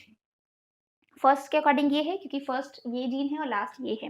Then अब सेकंड HFR स्ट्रेन में हमें बी ए दे रखा है, मतलब बी हमारे पास यहाँ कॉमन है, बी ए इस तरफ दिया है तो हम इस तरफ चलेंगे, एल एम के। सो हम इसको इस ओरिएंटेशन में लिख सकते हैं। देन उसके बाद एम के, इसका मतलब एम और के कॉमन है, एम के जे जी एंड एच। और सॉरी एच अब यहाँ लिखने की जरूरत नहीं है क्योंकि एच यहाँ भी है, तो हम ये शो कर सकते हैं, आधा इस तरफ प्रेजेंट है, आधा इस तरफ, आपने एच शो कर दिया। देन एफ एच, अब आपके पास फोर्थ स्ट्रेन में एफ एच प्रेजेंट है। उसके बाद जे जी जे के, इसका मतलब जी जे के, आधा इस तरफ प्रेजेंट है, आधा उस तरफ प्रेजेंट है। अब अगर हम ओवरऑल ओरिएंटेशन बनाएं तो आपके पास G J K M L A B D F H, इस तरह से हमारे पास ये सीक्वेंस बनेगा। अब अगर हम ड्रॉ करें तो अब सर्कुलर फैशन में, क्योंकि ये लीनियर सीक्वेंस है, हमें इसको एक सर्कुलर HFR स्ट्रेन के अंदर शो करना है। तो सपोज हमने स्टार्ट कर लिया, जी से हम स्टार्ट कर रहे हैं, जी के बाद आपके पास जो गिवन है वो जे। So suppose G J K M L A B D F H, और उसके बाद फिर से क्या स्टार्ट हो जाएगा, जी। सो आपके पास सर्कुलर फैशन में हम इस तरह से कह सकते हैं आपके पास प्रेजेंट है। सो अब हमें ये देखना है कि कौन सा HFR, ऑर्डर तो हमें पता चल गया HFR स्ट्रेन का ये है, लेकिन हमें ये चेक करना है, ऑर्डर तो ऑलमोस्ट सभी में ये दे रखा है, लेकिन हमें चेक करना है ओरिएंटेशन कहाँ है। सो अब ओरिएंटेशन के लिए देखो, सबसे पहला HFR स्ट्रेन का फर्स्ट जीन जो है वो A है। इसका मतलब A के पास फर्स्ट वाला इंटीग्रेटेड होगा। A के पास ये श्योर है कि यहाँ जैसे हमें फर्स्ट मिलेगा, लेकिन ओरिएंटेशन क्या रखना है, जो जीन ट्रांसफर का ओरिएंटेशन होता है उससे एफ फैक्टर का ओरिएंटेशन उल्टा होता है, क्योंकि अगर जीन ट्रांसफर ABD इस तरह से हो रहा है, मतलब ABD अगर वो इस तरफ को चल रहा है, ये क्लॉकवाइज है, तो इसका मतलब HFR फैक्टर का जो ओरिएंटेशन है वो उस तरफ को होगा। सो आपको ऑपोजिट बनाना है। अगर ट्रांसफर इस तरफ को हो रहा है तो इसका मतलब एफ फैक्टर का ओरिएंटेशन इस तरफ को है, तो हम इसको ऐसे बनाएंगे, क्योंकि एफ फैक्टर का ओरिएंटेशन अगर इस तरफ को है तो वो इसी तरफ से रिमूव होगा, ट्रांसफर होगा आगे, और ट्रांसफर होगा तो सबसे पहले वो ABD को लेके जाएगा। इसका मतलब यहाँ पे आपके पास है, तो आपके पास फर्स्ट वाला इंटीग्रेटेड यहाँ पे होगा, वो फर्स्ट पहले A को लेगा, देन B, देन D, इस तरह से ट्रांसफर तभी चलेगा जब ओरिएंटेशन ऐसे होगा। अब आपके पास इसका मतलब फर्स्ट फैक्टर यहाँ ओरिएंटेटेड है, उसमें ABDFH, ABDFH यहाँ तक आ गया। अब आपके पास सेकंड जो है उसमें B पहला जीन है, इसका मतलब B यहाँ पे ओरिएंटेशन होना चाहिए। अब B का ओरिएंटेशन में पहले आप ये चेक करो कि सीक्वेंस क्या लेके जा रहा है, BALMK, इसका मतलब BALMK वो इस तरह से सीक्वेंस लेके जा रहा है एंटी क्लॉकवाइज। जो पहले वाला था वो क्लॉकवाइज में लेके जा रहा था H तक। अब आपके पास जो सेकंड वाला है वो ऐसे लेके जा रहा है। अगर ये चलेगा तो इसका मतलब जो ओरिएंटेशन है वो इस तरफ को होना चाहिए, तभी वो सबसे पहले B लेके जाएगा, तो ओरिएंटेशन पोलैरिटी उसकी इस तरफ को। सेकंड वाला जो ओरिएंटेशन है वो आपको ऐसे मिलेगा। ये ओरिएंटेशन क्योंकि यही एंड सबसे पहले जाएगा, ये एंड सबसे पहले जाएगा, तो पहले B को लेके जाएगा, फिर A, फिर L, फिर M, फिर K, BALMK। इसका मतलब ये भी आपका कंप्लीट हो गया। थर्ड का जो HFR स्ट्रेन है उसका पहला जीन जो है वो M है, तो अब हमें M देखना है। M के बाद आप देखो क्या लेके जा रहा है, KJ, MKJGH, वो इस तरफ से चल रहा है। इसका मतलब अगेन जो मूवमेंट है वो एंटी क्लॉकवाइज, जब एंटी क्लॉकवाइज होगा तो डायरेक्शन HFR का इस तरफ को क्लॉकवाइज होगा, तो इसका मतलब सबसे पहला जीन M है, तो वो सबसे पहले यहाँ से लेके जा रहा है। तो हम थर्ड स्ट्रेन का ओरिएंटेशन पोलैरिटी इफेक्ट का इंटीग्रेशन यहाँ शो कर सकते हैं। अब वो यहाँ से जाएगा तो सबसे पहले M को लेगा, फिर K, फिर GJGH, MKJGH, यही वो लेके जा रहा है। अब फोर्थ में सबसे पहला जीन है F आपके पास ये है। अब आप देखो नेक्स्ट वो क्या लेके जा रहा है, JK, इसका मतलब वो इस तरह से चल रहा है, क्लॉकवाइज चल रहा है। जब क्लॉकवाइज होता है तो ओरिएंटेशन आपके पास ऑपोजिट हमें बनाना है, इस तरफ को बनाना है। अब आपका पहला जीन जो है वो F है, इसका मतलब इंटीग्रेशन यहाँ और इस डायरेक्शन में शो करेंगे हम फोर्थ की, इसकी डायरेक्शन यहाँ, तभी जीन ट्रांसफर इस तरफ को, फोर्थ वाले का जीन ट्रांसफर ऐसे हो रहा है। ठीक है, तो आपके पास चारों स्ट्रेन का इंटीग्रेशन आ गया और ऑर्डर भी आ गया। अब हम चेक करेंगे ये कौन सी ऑप्शन में आपको गिवन है। यहाँ तो आपको G और F के बीच में गिवन है, G के साथ F भी नहीं है हमारे पास, G के साथ J और H है, तो इसका मतलब first option wrong.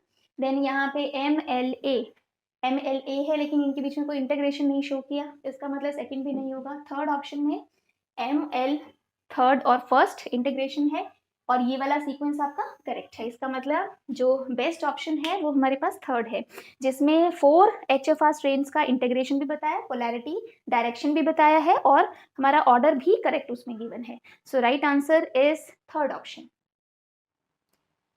Hello students, today we are going to study another topic of genetic series, that is recombination in bacteria, microbial genetics हम study कर रहे हैं। So उसमें हमने already conjugation and transformation cover कर लिया है। Next is transduction, a process of recombination in bacteria. So first जो transduction है that was discovered by Zinder and Lederberg in 1952 when they found that genes from one bacterium is transferred to another bacterium through a bacteriophage. So bacteriophage is a virus that affects bacteria. So bacteriophage जो है वो एक bacterium से जिससे उसने carry किया jeans को, उसको हमने कह दिया डोनर बैक्टीरियम, और जिसमें उसने ट्रांसफर कर दिया उसे हम कहेंगे recipient bacterium. Genes through virus और थ्रू बैक्टीरियोफेज एक बैक्टीरियम से दूसरे बैक्टीरियम में गए without the contact of these two bacteria. So इस केस में हमें ये जो प्रोसेस है जिसमें रिकॉम्बिनेशन हो रहा है और हम कह सकते हैं जीन ट्रांसफर हो रहा है from one bacterium to another bacterium is the process of transduction. Now, once bacteria affects this, bacteriophage affects this bacteria. So क्या होता है, इसका जो डीएनए है, इसका जो जेनेटिक मटेरियल है, that will be passed into the bacterium, और ऑलरेडी बैक्टीरियम का सपोज हम ये शो कर रहे हैं। सो आगे बैक्टीरिया में जो इन्फेक्शन होता है इस वायरस का, वो दो फेजेस, दो ब्रॉड कैटेगरीज में हम पढ़ेंगे। वन इज लिटिक फेज और लिटिक प्रोसेस आप इसे कह सकते हो, and second is lysogenic phase और lysogenic process. जो लिटिक फेज होता है उसमें क्या होता है कि जब बैक्टीरियोफेज का ये डीएनए इसमें एंटर कर गया एक बार, तो वो उसके बाद बैक्टीरियोफेज जो होता है, जैसे ही ये डीएनए एंटर करेगा उसके बाद इस होस्ट बैक्टीरियम का जो डीएनए है that will be digested, means DNA इसका हाइड्रोलाइज कर दिया जाता है, एंड जो इसका जेनेटिक कंपोनेंट होता है that uses host machinery to synthesise coat of this virus. So ultimately ये जो होस्ट सेल होगा इसी में बहुत सारे बैक्टीरियोफेजेस और बनेंगे, डीएनए का इसका रेप्लिकेशन हो जाएगा और बहुत सारे फेज पार्टिकल्स बना दिए जाएंगे। अल्टीमेटली ये जो सेल है इसका लाइसिस हो जाएगा and these phage particles are released for a new infection of another bacterium. So इसको हम कहेंगे लाइसिस फेज, इसलिए कहते हैं क्योंकि जो बैक्टीरियल सेल होस्ट सेल है उसका लाइसिस हो जाता है। बट अगर वो लाइसोजेनिक फेज में एंटर करता है तो उसमें क्या होगा, जो इसका जीनोम होता है बैक्टीरियोफेज का, वो जेनेटिक मटेरियल इंटीग्रेट हो जाता है into bacterial DNA. So suppose हम डिफरेंशिएट करने के लिए ऐसे शो कर रहे हैं, इस स्टेज को इसे हम कह देंगे prophage, where viral DNA is incorporated into the bacterial DNA. So इसे हम प्रोफेज कह देंगे। और अभी देखा जाए तो ये एक इनएक्टिव फेज है, इसके बाद इस सेल का, होस्ट सेल का लाइसिस भी नहीं होगा। ये जो इंटीग्रेशन है वो काफी टाइम तक चल सकता है, और एक टाइम ऐसा भी हो सकता है कि जब वायरल डीएनए जो है वो बैक्टीरियल डीएनए से सेपरेट हो जाएगा और उसके बाद अल्टीमेटली फिर से वो भी कौन से फेज में एंटर कर जाएगा, लिटिक फेज में। सो जब तक वो इंटीग्रेटेड रहेगा हम उसको लाइसोजेनिक फेज कहेंगे, और इस इंटीग्रेशन जो होता है डीएनए, दोनों डीएनए का, उसको हम कह देते हैं प्रोफेज। तो इसका मतलब बैक्टीरियोफेज जो है वो एक होस्ट बैक्टीरियम के साथ लिटिक साइकिल भी शो कर सकता है और लाइसोजेनिक साइकिल भी शो कर सकता है। We can count number of bacteriophages, उसके लिए स्पेशल टेक्निक्स हैं। लाइक हमें क्या करना है, will take a medium plate, agar medium plate. तो सॉलिडिफाइड ये प्लेट है, उसमें मिनिमल मीडियम हमने लिया है जिसमें बैक्टीरिया ग्रो कर सकता है। देन हमने उसमें एक लॉन ऑफ बैक्टीरिया हम इसके ऊपर ग्रो करवाते हैं। लॉन मीन्स आप बहुत ज़्यादा हाई कॉन्सेंट्रेशन लेते हो बैक्टीरिया की कि पूरी इस प्लेट में बैक्टीरिया कॉलोनीज जो होती हैं वो स्प्रेड कर जाती हैं। We call it lawn of bacteria. Then अब हमें इसमें एक नोन सोल्यूशन, अब एक सोल्यूशन डालेंगे जिसमें हमारे पास क्या है, बैक्टीरियोफेजेस हैं। अभी हमें उसका कॉन्सेंट्रेशन नोन नहीं है, हमने सपोज चूज कर लिया, डाइल्यूट कर लिया बैक्टीरियल फेजेस और बैक्टीरियोफेजेस और सॉल्यूशन को इसमें डाल दिया। तो कम कॉन्सेंट्रेशन रखना होता है क्योंकि हमें काउंटिंग अगर करना है वायरल पार्टिकल्स की, तो कैसे काउंट करेंगे, जहां पे भी कोई वायरस पार्टिकल बैक्टीरिया के अंदर एंटर करेगा तो वो उसके अंदर ग्रो करेगा, लिटिक साइकिल होगा, और उसके बाद वो जो बैक्टीरियल सेल है वो हाइड्रोलाइज हो जाएगा, उसका लाइसिस हो जाएगा और सारे बैक्टीरियोफेजेस रिलीज हो जाएंगे। जो बैक्टीरियोफेजेस होंगे वो नियर बाय बैक्टीरियल सेल्स में एंटर कर जाएंगे, फिर से उनका लाइसिस होगा। इस तरह से जब बहुत सारे राउंड्स हो जाते हैं लिटिक साइकिल के, तो क्या होता है, आपको जैसे अगर सपोज हमें ये लॉन दिख रहा है, सपोज कोई पेल येलो सा कलर हमें नजर आ रहा है, तो आपको उसके बाद जहां पे भी बैक्टीरियोफेजेस का लाइफ साइकिल चल रहा है वहां आपको क्लियर ऐसे जोन नजर आएगा, क्योंकि ये क्या शो करेगा कि इतने एरिया के जो बैक्टीरिया हैं, बैक्टीरियल सेल्स हैं, उनका लाइसिस हो चुका है due to release of bacteriophages. तो जहां जहां आपको ये क्लियर जोन्स मिलेंगे, इसका मतलब वहां वहां बैक्टीरियोफेज ने बैक्टीरियल सेल्स के अंदर एंटर किया और जनरेशन आफ्टर जनरेशन वो रिलीज होते जा रहे हैं और नियर बाय सेल्स में वो एंटर करते जा रहे हैं। तो अब हमें जितने यहाँ पे इस तरह से क्लियर जोन्स मिलेंगी, इसका मतलब उतने फेज पार्टिकल्स, यहाँ पे पहला फेज पार्टिकल एंटर किया था, फिर उसके बाद होस्ट सेल में नए फेज पार्टिकल्स बने, फिर आगे वो मल्टीप्लाई होके बनते गए। जितने क्लियर जोन्स है, जैसे मैं कहती हूँ 4, तो इसका मतलब हमारे पास स्टार्टिंग हमने इसमें जितने डाले हैं वो कितने फेज पार्टिकल्स डाले थे, 4। जितने ज़्यादा ज़ोन्स हमें मिलेंगे उतना समझ लो कि आप सॉल्यूशन के अंदर फेज पार्टिकल्स थे जिसने इस बैक्टीरियल लॉन में उन बैक्टीरियल सेल्स को इफेक्ट किया है। सो इस टेक्निक से हम काउंटिंग कर सकते हैं और स्टडी कर सकते हैं कि बैक्टीरियोफेजेस का लिटिक साइकिल चल रहा है प्लस कितने बैक्टीरियोफेजेस थे जो हमारा स्टार्टिंग का सॉल्यूशन था। Now transduction is of two types, generalized transduction and specialised transduction. जो जनरलाइज्ड ट्रांसडक्शन है, जनरलाइज का मतलब कि कोई स्पेसिफिक चॉइस नहीं है। क्या होता है कि जब फेज पार्टिकल्स जो होते हैं बैक्टीरियल सेल के अंदर उनकी रेप्लिकेशन हो रहा होता है और उनका कोट सिंथेसिस हो रहा होता है, तो समटाइम्स जो फेज का डीएनए है उसमें कुछ बैक्टीरियल जीन्स जो होते हैं वो इनकॉर्पोरेट हो जाते हैं। ऐसा भी हो सकता है कि जहां पे बैक्टीरियल जीन्स इनकॉर्पोरेट हुए वहां पे उसने वायरल जो जीनोम था उसको रिप्लेस कर दिया, या एडिशनल बैक्टीरियल जीन्स भी उसमें इनकॉर्पोरेट हो सकते हैं, और कितने भी हो सकते हैं। तो वो फ्यू जीन्स को भी ले सकता है और रैंडमली किसी को भी ले सकता है। तो इसका मतलब अगर वो इसके अंदर इनकॉर्पोरेट हो गए तो ये अब फेज पार्टिकल्स जो हैं देखा जाए तो इसमें हमारे पास ये भी हो सकता है कि bacterial DNA plus phase DNA हो। कई बार ऐसा भी होता है कि सारा का सारा बैक्टीरियल डीएनए ही उसमें इनकॉर्पोरेट हो जाता है और फेज डीएनए को वो रिप्लेस करता है। तो हो भी सकता है, चांसेस ये हो कि इसमें सिर्फ बैक्टीरियल डीएनए हो। सो रैंडमली अगर वो किसी भी बैक्टीरियल जीन को अपने साथ उसमें पैकिंग हो जा रही है तो हम इसको कहेंगे जनरलाइज ट्रांसडक्शन है, और ये वाले फेजेस को हम कहते हैं ट्रांसड्यूसिंग फेजेस। ये जीन्स को नेक्स्ट किसी और बैक्टीरिया में आगे ट्रांसफर कर सकते हैं।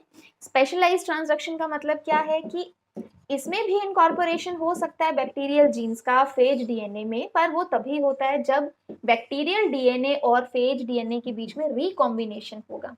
मतलब कोई स्पेसिफिक जीन्स ही होंगे जो रिकॉम्बिनेशन और उसके लिए होमोलोगस सीक्वेंस होने के चांसेस ज्यादा हैं, तो वो रिकॉम्बिनेट करके क्रॉसिंग ओवर हो सकता है और ये बैक्टीरियल जीन्स जो हैं वो फेज डीएनए की जगह पे आ सकते हैं।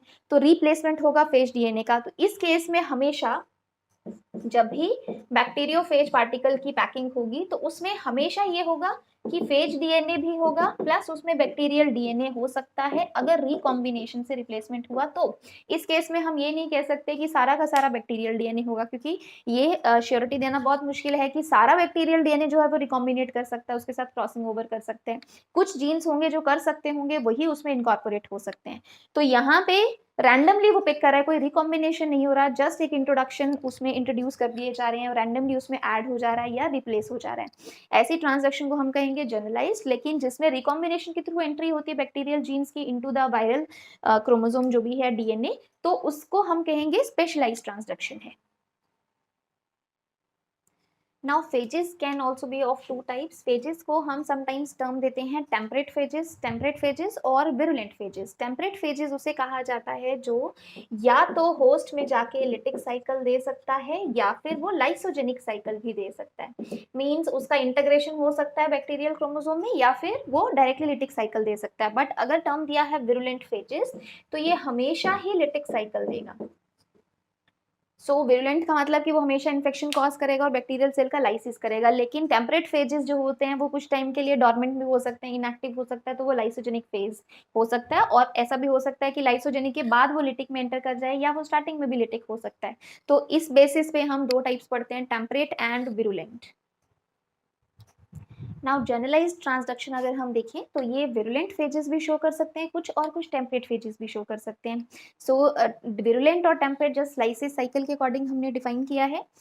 कुछ विरुलेंट फेजेस ऐसे हैं जो कि बहुत कॉमनली यूज किए जाते हैं फॉर जेनेटिक स्टडीज। अगर हम जीन मैपिंग एक्सपेरिमेंट्स भी करेंगे कि कैसे जीन ट्रांसफर होता है बाय ट्रांसडक्शन, उसमें सबसे कॉमन है E coli phase 1, Salmonella phase 22 and bacillus subtilis phases PBS1 and SP10। ये most extensively studied virulent phases हैं जिनको हम ट्रांसडक्शन एक्सपेरिमेंट्स के लिए स्टडी करते हैं।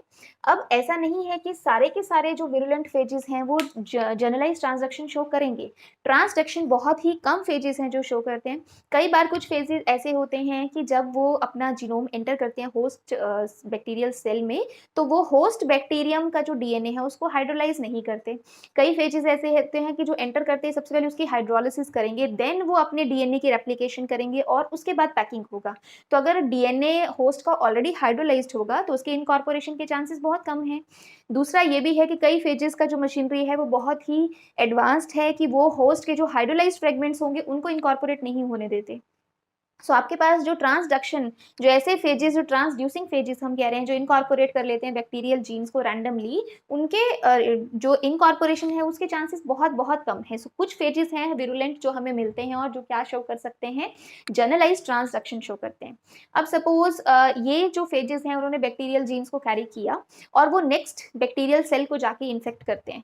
नेक्स्ट बैक्टीरियल सेल में जब वो इन्फेक्ट करेंगे तो वो अपना जीनोम रिलीज करेंगे into the host bacterial cell. तो कई बार वो जो जीनोम होता है वो बैक्टीरियल सेल में इंटीग्रेट नहीं होता, कई बार वो साइटोप्लाज्म में फ्री रहता है। वो इंटीग्रेशन हो भी सकता है, मतलब वो प्रोफेज भी बना सकता है, वो टेम्परेट साइकिल भी शो कर सकता है, वो विरुलेंट भी शो कर सकता है। समटाइम्स वो जो डीएनए होता है वो साइटोप्लाज्म में ही रहता है और अपना एक्सप्रेशन दे सकता है।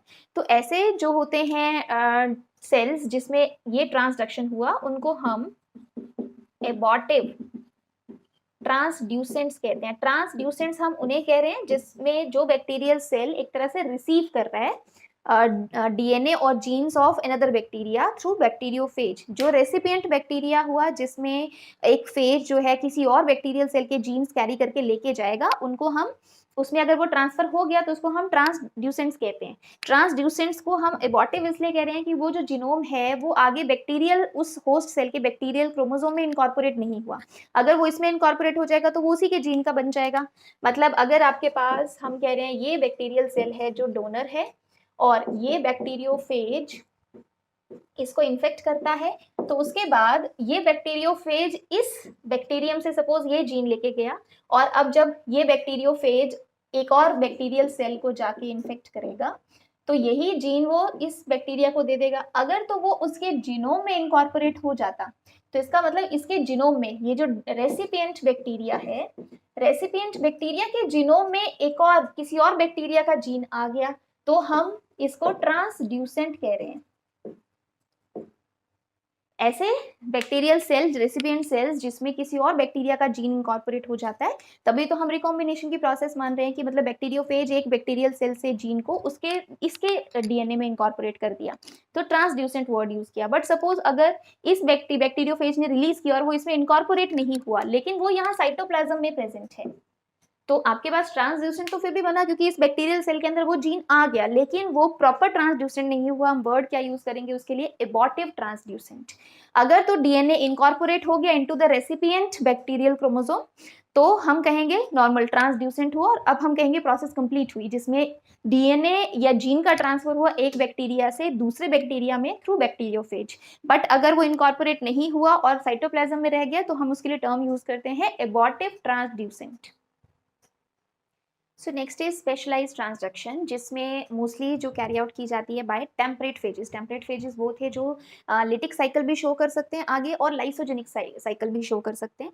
सो जनरली टेम्परेट फेजेस वो होते हैं जिसमें जो भी बैक्टीरियोफेज होता है अगर वो स्पेशलाइज्ड ट्रांसडक्शन कर रहा है तो इसका जो जीनोम होता है वो इंटीग्रेट हो जाता है इनटू बैक्टीरियल जीनोम। सपोज यहाँ हम शो कर रहे हैं और इस क्रोमोसोम को अब हम नाम दे देंगे प्रोफेज। प्रोफेज जिसमें जो वायरल जीनोम होता है वो इंटीग्रेटेड होता है इनटू बैक्टीरियल जीनोम। ठीक है, तो अब इस कंडीशन को हम कह देंगे, इसको कह देंगे हम प्रोफेज, और इस सेल, इस फेज को हम कह देंगे लाइसोजेनिक फेज और सिंपली लाइसोजेनी हम कह सकते हैं। So temperate phages generally specialised transduction तब शो करते हैं। ये जो इंटीग्रेशन है इसके अंदर, इंटीग्रेशन जो होता है that is by site specific recombination, मतलब स्पेसिफिक अटैचमेंट साइट्स प्रेजेंट होती हैं जो कि वायरल जीनोम में भी होना चाहिए इंटीग्रेशन के लिए, और जो बैक्टीरियल जीनोम है, क्रोमोसोम है, उसमें भी प्रेजेंट होना चाहिए, तभी रिकॉम्बिनेशन पॉसिबल है। साइट स्पेसिफिक रिकॉम्बिनेशन इसमें होता है और ये इसकी इंटीग्रेशन हो जाती है। नॉर्मली तो वो प्रोफेज स्टेज में ही रहता है काफी टाइम तक, और जिस टाइम पे वो वायरल जीनोम इसमें इंटीग्रेटेड है या प्रोफेज स्टेट है, ये जो बैक्टीरियल सेल होता है that is immune to secondary infections by same virus। एक अगर इसमें इंट्रोड्यूस हो गया है तो इसमें अब फर्दर किसी और वायरस का इन्फेक्शन, सेम मतलब वायरस का एक और मेंबर का इन्फेक्शन नहीं होगा। अब ये जो स्टेज है ये जनरेशन आफ्टर जनरेशन भी मेंटेन की जा सकती है, मतलब जो वायरल जीनोम है वो आगे रेप्लिकेट कर सकता है विद बैक्टीरियल, क्योंकि ये जो वायरल जीनोम है, this viral genome is capable of autonomous replication, autonomous का मतलब कि जब वो फ्री फॉर्म में है तो वो अपने आप रेप्लिकेट कर सकता है, उसे हम कहेंगे autonomous replication. Plus it can show integrated replication. Integrated का मतलब कि जब वो इंटेग्रेटेड स्टेज में होगा तब भी वो बैक्टीरियल क्रोमोसोम के साथ साथ रेप्लिकेशन कर सकता है। तो इसका मतलब ये पूरा का पूरा पोर्शन जो है वो नेक्स्ट बैक्टीरियल सेल में जा सकता है। तो ये generation after generation lysogenic phase maintain किया जा सकता है, प्रोफेज ऐसा ही रहेगा। 2 टाइप की रेप्लिकेशन पॉसिबल है। अब रेयरली कभी ऐसा भी होता है कि अब ये जो लाइसोजेनिक फेज है इससे बैक्टीरियो फेज जो होता है वो एंटर कर जाता है लिटिक फेज में। लिटिक फेज में तभी एंटर कर सकता है जब वो प्रोफेज स्टेट से बाहर चला जाए, दैट मीन्स वायरल जीनोम का एक्सीजन होना चाहिए फ्रॉम द बैक्टीरियल क्रोमोसोम। तो लिटिक फेज में एंटर करने के लिए एक्सीजन हो जाएगा viral genome from bacterial chromosome. Again जैसे हमने इंटीग्रेशन पढ़ा साइट स्पेसिफिक होता है, वैसे जो एक्सीजन है वो भी साइट स्पेसिफिक रिकॉम्बिनेशन से होता है, मतलब रैंडमली ऐसे वो कट नहीं करेगा, अगेन साइट स्पेसिफिक रिकॉम्बिनेशन करके वो रिमूव कर दिया जाता है। तो अगर वो एक बार रिमूव हो गया उसमें से तो फिर वो ऑटोनॉमस रेप्लिकेशन कर सकता है और उसके बाद वो लिटिक फेज में एंटर करेगा तो इस होस्ट सेल का लाइसिस हो जाएगा। और अपने साथ जब वो यहाँ से एक्सीजन होता है तो समटाइम्स वो अपने साथ बैक्टीरियल जीन्स को अपने साथ ले जाता है। और दूसरा ये कि जब उसकी नई सिंथेसिस हो रही होती है तो रिकॉम्बिनेशन के थ्रू भी जो कुछ जीन्स हैं बैक्टीरियल जीन्स वो उसके डीएनए में रिप्लेस कर दिए जा सकते हैं और आगे वो उसको किसी और बैक्टीरिया में ट्रांसड्यूस कर सकता है। तो ये भी जो अपने साथ बैक्टीरियल जीन्स को लेके जाएगा उसको हम ट्रांसड्यूसिंग कह देंगे। अगर वो स्पेशलाइज्ड ट्रांसडक्शन से बना है तो हम कह देते हैं स्पेशलाइज्ड ट्रांसड्यूसिंग फेजेस, लेकिन अगर वो जनरलाइज से बना है तो उसे हम जनरलाइज्ड ट्रांसड्यूसिंग फेजेस कह देते हैं। सो ये ऐसे वायरल पार्टिकल्स हैं जो एक बैक्टीरिया से जीन्स को कैरी करके दूसरे बैक्टीरिया में ट्रांसफर करते हैं। Now these chromosomes of specialized transducing viruses को हम एक और टर्म देते हैं, they are also known as a type of genetic elements, episomes. Generally specialized transducing viruses जब रिकॉम्बिनेशन करते हैं या जब वो अपना डीएनए ऐड करते हैं तो जनरलाइज्ड में हमने ये पढ़ा था कि जनरलाइज्ड में जो भी वायरस होगा ट्रांसड्यूसिंग वायरस वो अपना जो डीएनए है वो रेसिपिएंट क्रोमोसोम में ऐड करेगा थ्रू रिकॉम्बिनेशन, वो ऐड कर सकता है। अगर हम स्पेशलाइज्ड ट्रांसड्यूसिंग वायरस की बात करें तो ये एक तो इसका फेज डीएनए हो गया खुद का, प्लस इसमें डोनर डीएनए जिसका वो कैरी कर रहा है वो रेसिपिएंट बैक्टीरिया में आगे वो उसको ऐड कर सकता है। तो आपके पास कई बार हम कहते हैं क्योंकि कुछ जीन्स ऐड हो जाते हैं तो इसको हम कहते हैं पार्शियली डिप्लॉइड ट्रांसड्यूसेंट्स हमारे पास बन सकते हैं। डोनर डीएनए को और अपने फेज डीएनए को वो ऐड कर सकता है, डोनर डीएनए को वो ऐड कर देता है तो एक्स्ट्रा जीन्स ऐड हो गए तो हम इसे कहेंगे पार्शियली डिप्लॉइड, हमें ट्रांसड्यूसेंट्स मिलते हैं। जनरली जो डोनर बैक्टीरिया होता है और एक हमारे पास जो रेसिपिएंट बैक्टीरिया है। कई बार जो डोनर डीएनए डोनर बैक्टीरियम होता है उसको एक्सोजिनोट कह दिया जाता है और रेसिपिएंट बैक्टीरियम को एंडोजिनोट हम कह देते हैं। ट्रांसडक्शन प्रोसेस में हम आगे जीन मैपिंग स्टडी करेंगे कि कैसे हमें पता चलेगा कौन से जीन्स ट्रांसफर हुए जीन मैपिंग एक्सपेरिमेंट्स के through. Next is gene mapping of the viral gene. Suppose हमारे पास 2 बैक्टीरियोफेजेस हैं, उनका जीनोटाइप हमें दे रखा है H पॉजिटिव R नेगेटिव, दूसरा है उसका है H नेगेटिव R पॉजिटिव, तो हम इनको पेरेंटल जीनोटाइप्स कह सकते हैं। अब हम सपोज स्टडी कर रहे हैं कि इनकी क्रॉसिंग की गई तो आपके पास रिकॉम्बिनेशन के बाद आपके पास डिफरेंट जीनोटाइप्स बनेंगे। एक तो यही पेरेंट का बनेगा, दूसरा भी यही पेरेंट का बनेगा, बट रिकॉम्बिनेशन की वजह से आपके पास और डिफरेंट क्या बन सकता है H पॉजिटिव R पॉजिटिव या H नेगेटिव R नेगेटिव। तो अगर ये 2 हैं तो इन्हें तो हम कहेंगे ये पेरेंटल हैं, लेकिन ये 2 अगर बनते हैं तो इनको हम कह देंगे they are actually recombinant genotypes. जो पेरेंटल जीनोटाइप्स हैं उनको आप नॉन रिकॉम्बिनेंट कह सकते हो या फिर हम इनको कह सकते हैं parental.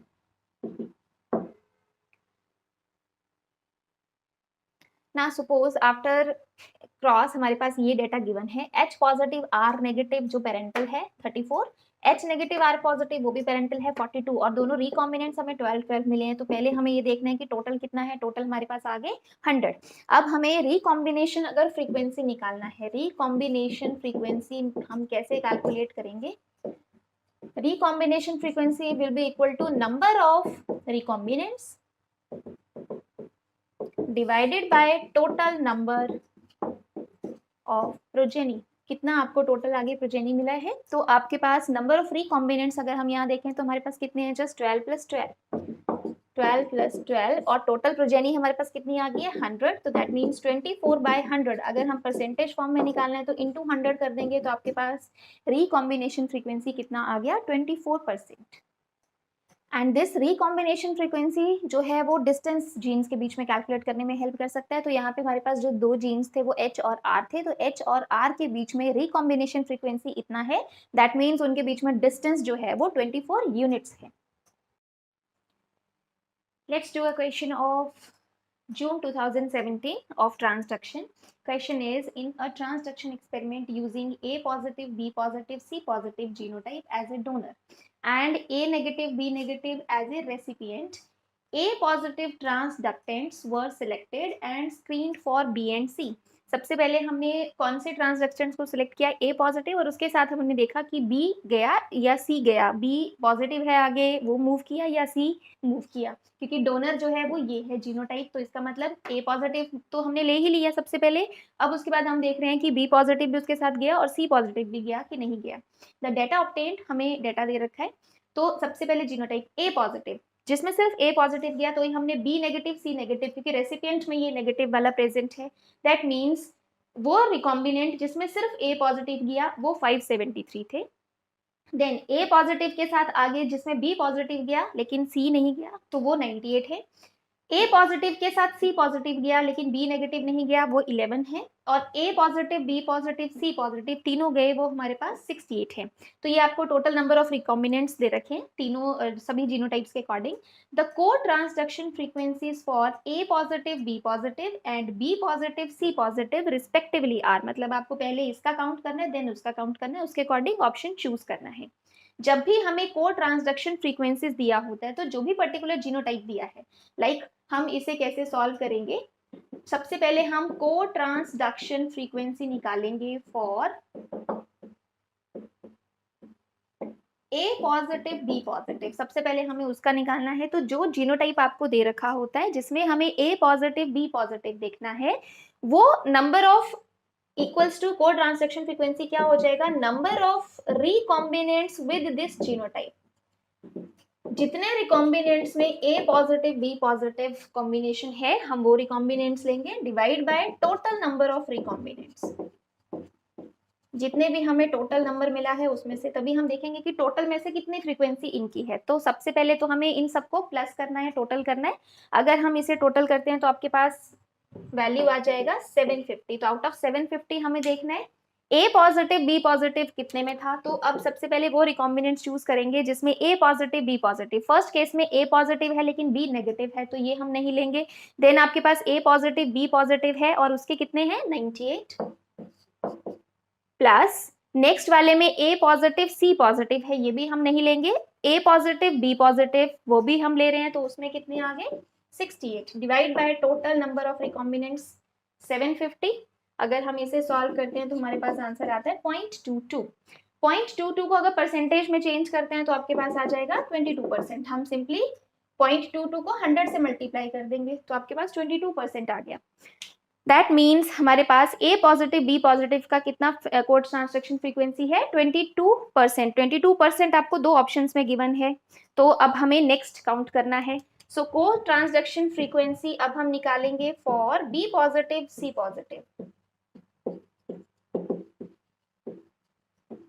B positive, C positive के लिए भी हम क्या लेंगे, नंबर ऑफ रिकॉम्बिनेंट्स जिसमें B positive, C positive genotype है divide by total recombinants, total number of recombinants. तो अब हमें पहले ये देखना है बी पॉजिटिव, सी पॉजिटिव किसमें दिया है। फर्स्ट केस में बी पॉजिटिव, सी पॉजिटिव नहीं है। सेकेंड केस में बी पॉजिटिव है बट सी नेगेटिव है। थर्ड केस में बी नेगेटिव है, सी पॉजिटिव है। सिर्फ एक लास्ट केस है जिसमें बी पॉजिटिव, सी पॉजिटिव दोनों हैं। तो हमारे पास सिर्फ एक ही वैल्यू आ रही है, 68 को डिवाइड करेंगे बाय 750। इसको सॉल्व करोगे तो आपके पास 0.09 आ जाएगा। 0.09 को अगर हम 100 से मल्टीप्लाई करते हैं तो आपके पास 9% आ जाएगा। तो दैट मीन्स फर्स्ट केस में फ्रीक्वेंसी हमारे पास 22% है, सेकेंड केस में फ्रीक्वेंसी हमारे पास 9% है। वो ऑप्शन आपको यहाँ दे रखा है 22% and 9%। That means the correct option is second option. Next question is from December 2017. Question is, phages are collected from an infected E. coli donor strain of genotype. This is donor genotype cysteine positive, leucine positive, threonine positive, and used to transduce a recipient of genotype cysteine negative, leucine negative and threonegative. तो आपको जो donor है उसमें सारे तीनों हमारे पास positive हैं और जो रेसिपिएंट है उसमें सारे हमारे पास नेगेटिव हैं. The treated recipient population is plated on a minimal medium supplemented with, हमने दो चीजें मीडियम में सप्लीमेंट की हैं, वो है ल्यूसिन और threonine. Many colonies grew. Which one of the following combination of genotypes are appropriate for the colonies that grew? हमें ये देखना है कि जो भी colonies इस मीडियम पे ग्रो किया, जिस मीडियम में हमने जो मिनिमल मीडियम है उसमें मिनिमल मीडियम तो है, लेकिन अगर हम इनमें से देखें तो आपके पास क्या क्या चीजें हमने सप्लीमेंट की हैं, वो है सिर्फ ल्यूसिन एंड थ्रियोनिन. इसका मतलब चाहे डोनर है चाहे रेसिपिएंट है, अगर ल्यूसिन और थ्रियोनिन की बात करें तो वो दोनों को मिल रहा है. डोनर तो खुद बना सकता है पर रेसिपिएंट इनको नहीं बना सकता, तो रेसिपिएंट को भी ये चीजें मिल रही हैं, ल्यूसिन और थ्रियोनिन. तो जो हमारा डिसाइडिंग फैक्टर है कि कौन सी कॉलोनीज ग्रो करेंगी वो बेसिकली सिस्टीन पे है. अगर इस पे जो कॉलोनी ग्रो कर रहा है वो डोनर की भी हो सकती है क्योंकि वो सिस्टीन पॉजिटिव वो खुद बना सकता है, लेकिन रेसिपिएंट अगर सिस्टीन नेगेटिव है तो वो इस पे ग्रो नहीं कर सकता क्योंकि आपने इस मीडियम में सिस्टीन प्रोवाइड नहीं किया है, आपने जस्ट ल्यूसिन और थ्रियोनिन प्रोवाइड किया है. इसका मतलब जो इस मीडियम में ग्रो किया, एक बात तो श्योर है कि वो सिस्टीन पॉजिटिव ही होगा. पॉजिटिव इसलिए क्योंकि वो खुद से बना सकता होगा तभी तो इस मीडियम पे ग्रो कर सकता है. हमने मीडियम में सिस्टीन को सप्लीमेंट नहीं किया है. अब आपके पास कॉम्बिनेशन देखना है, तो एक बात क्लियर है, क्योंकि मीडियम में आप सिस्टीन नहीं दे रहे हो तो जो भी कॉलोनीज ग्रो करेंगी वो सारी की सारी क्या होनी चाहिए, सिस्टीन पॉजिटिव. उसके बाद वो ल्यूसिन नेगेटिव भी हो सकता है, ल्यूसिन पॉजिटिव भी हो सकता है, क्योंकि ल्यूसिन पॉजिटिव खुद से बना लेगा, ल्यूसिन नेगेटिव मीडियम से ल्यूसिन ले लेगा. सिमिलरली थ्रियोनिन के लिए भी हम लिख सकते हैं वो थ्रियोनिन पॉजिटिव भी हो सकता है, वो थ्रियोनिन नेगेटिव भी हो सकता है, क्योंकि अगर थ्रियोनिन पॉजिटिव है तो खुद से थ्रियोनिन बनाएगा, अगर वो नेगेटिव है तब भी वो थ्रियोनिन मीडियम से ले सकता है. तो एक चीज जो हम श्योरिटी से लिख सकते हैं वो ये कि सिस्टीन हमेशा पॉजिटिव होगा. अब आपके पास डिफरेंट कॉम्बिनेशन बन सकते हैं. आगे वो जो ल्यूसिन है हमें ये कॉम्बिनेशन भी मिल सकता है, ल्यूसिन नेगेटिव थ्रियोनिन नेगेटिव. हम देखें तो आपको ये कॉम्बिनेशन भी मिल सकता है, ल्यूसिन पॉजिटिव थ्रियोनिन नेगेटिव. हमें ये कॉम्बिनेशन भी मिल सकता है, ल्यूसिन नेगेटिव थ्रियोनिन पॉजिटिव. इनमें से कोई भी पॉजिटिव नेगेटिव हो सकता है. हमें ये कॉम्बिनेशन भी मिल सकता है जिसमें दोनों ही पॉजिटिव हो, और हमें ये कॉम्बिनेशन भी मिल सकता है जिसमें दोनों ही नेगेटिव हो. ल्यूसिन और थ्रियोनिन पॉजिटिव है या नेगेटिव उस बात से अब कोई फर्क नहीं पड़ता, क्योंकि जो जिनमें पॉजिटिव है वो खुद से बना लेंगे, जिसमें नेगेटिव है वो ल्यूसिन थ्रियोनिन मीडियम से ले लेंगे. पर एक चीज कॉमन है सभी टाइप के जीनोटाइप्स में कि आपके पास सिस्टीन सभी में क्या होना चाहिए, पॉजिटिव.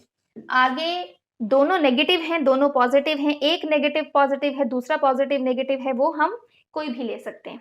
अब अगर हम कॉम्बिनेशन जीनोटाइप यहां से चूज करें, इस केस में सिस्टीन पॉजिटिव दिया है, आगे पॉजिटिव है सिस्टीन पॉजिटिव, लेकिन यहाँ सिस्टीन नेगेटिव, ये वाली कॉलोनी ग्रो नहीं कर सकती, क्योंकि अगर सिस्टीन मीडियम में नहीं है और नेगेटिव है वो, तो उसका मतलब वो खुद भी सिस्टीन नहीं बना सकता, तो ये कॉलोनी की ग्रोथ आपको मीडियम में नहीं मिलेगा. देन इस केस में ये सिस्टीन नेगेटिव दे रखा है, ये दोनों पॉजिटिव, तो ये वाला भी हम चूज नहीं कर सकते.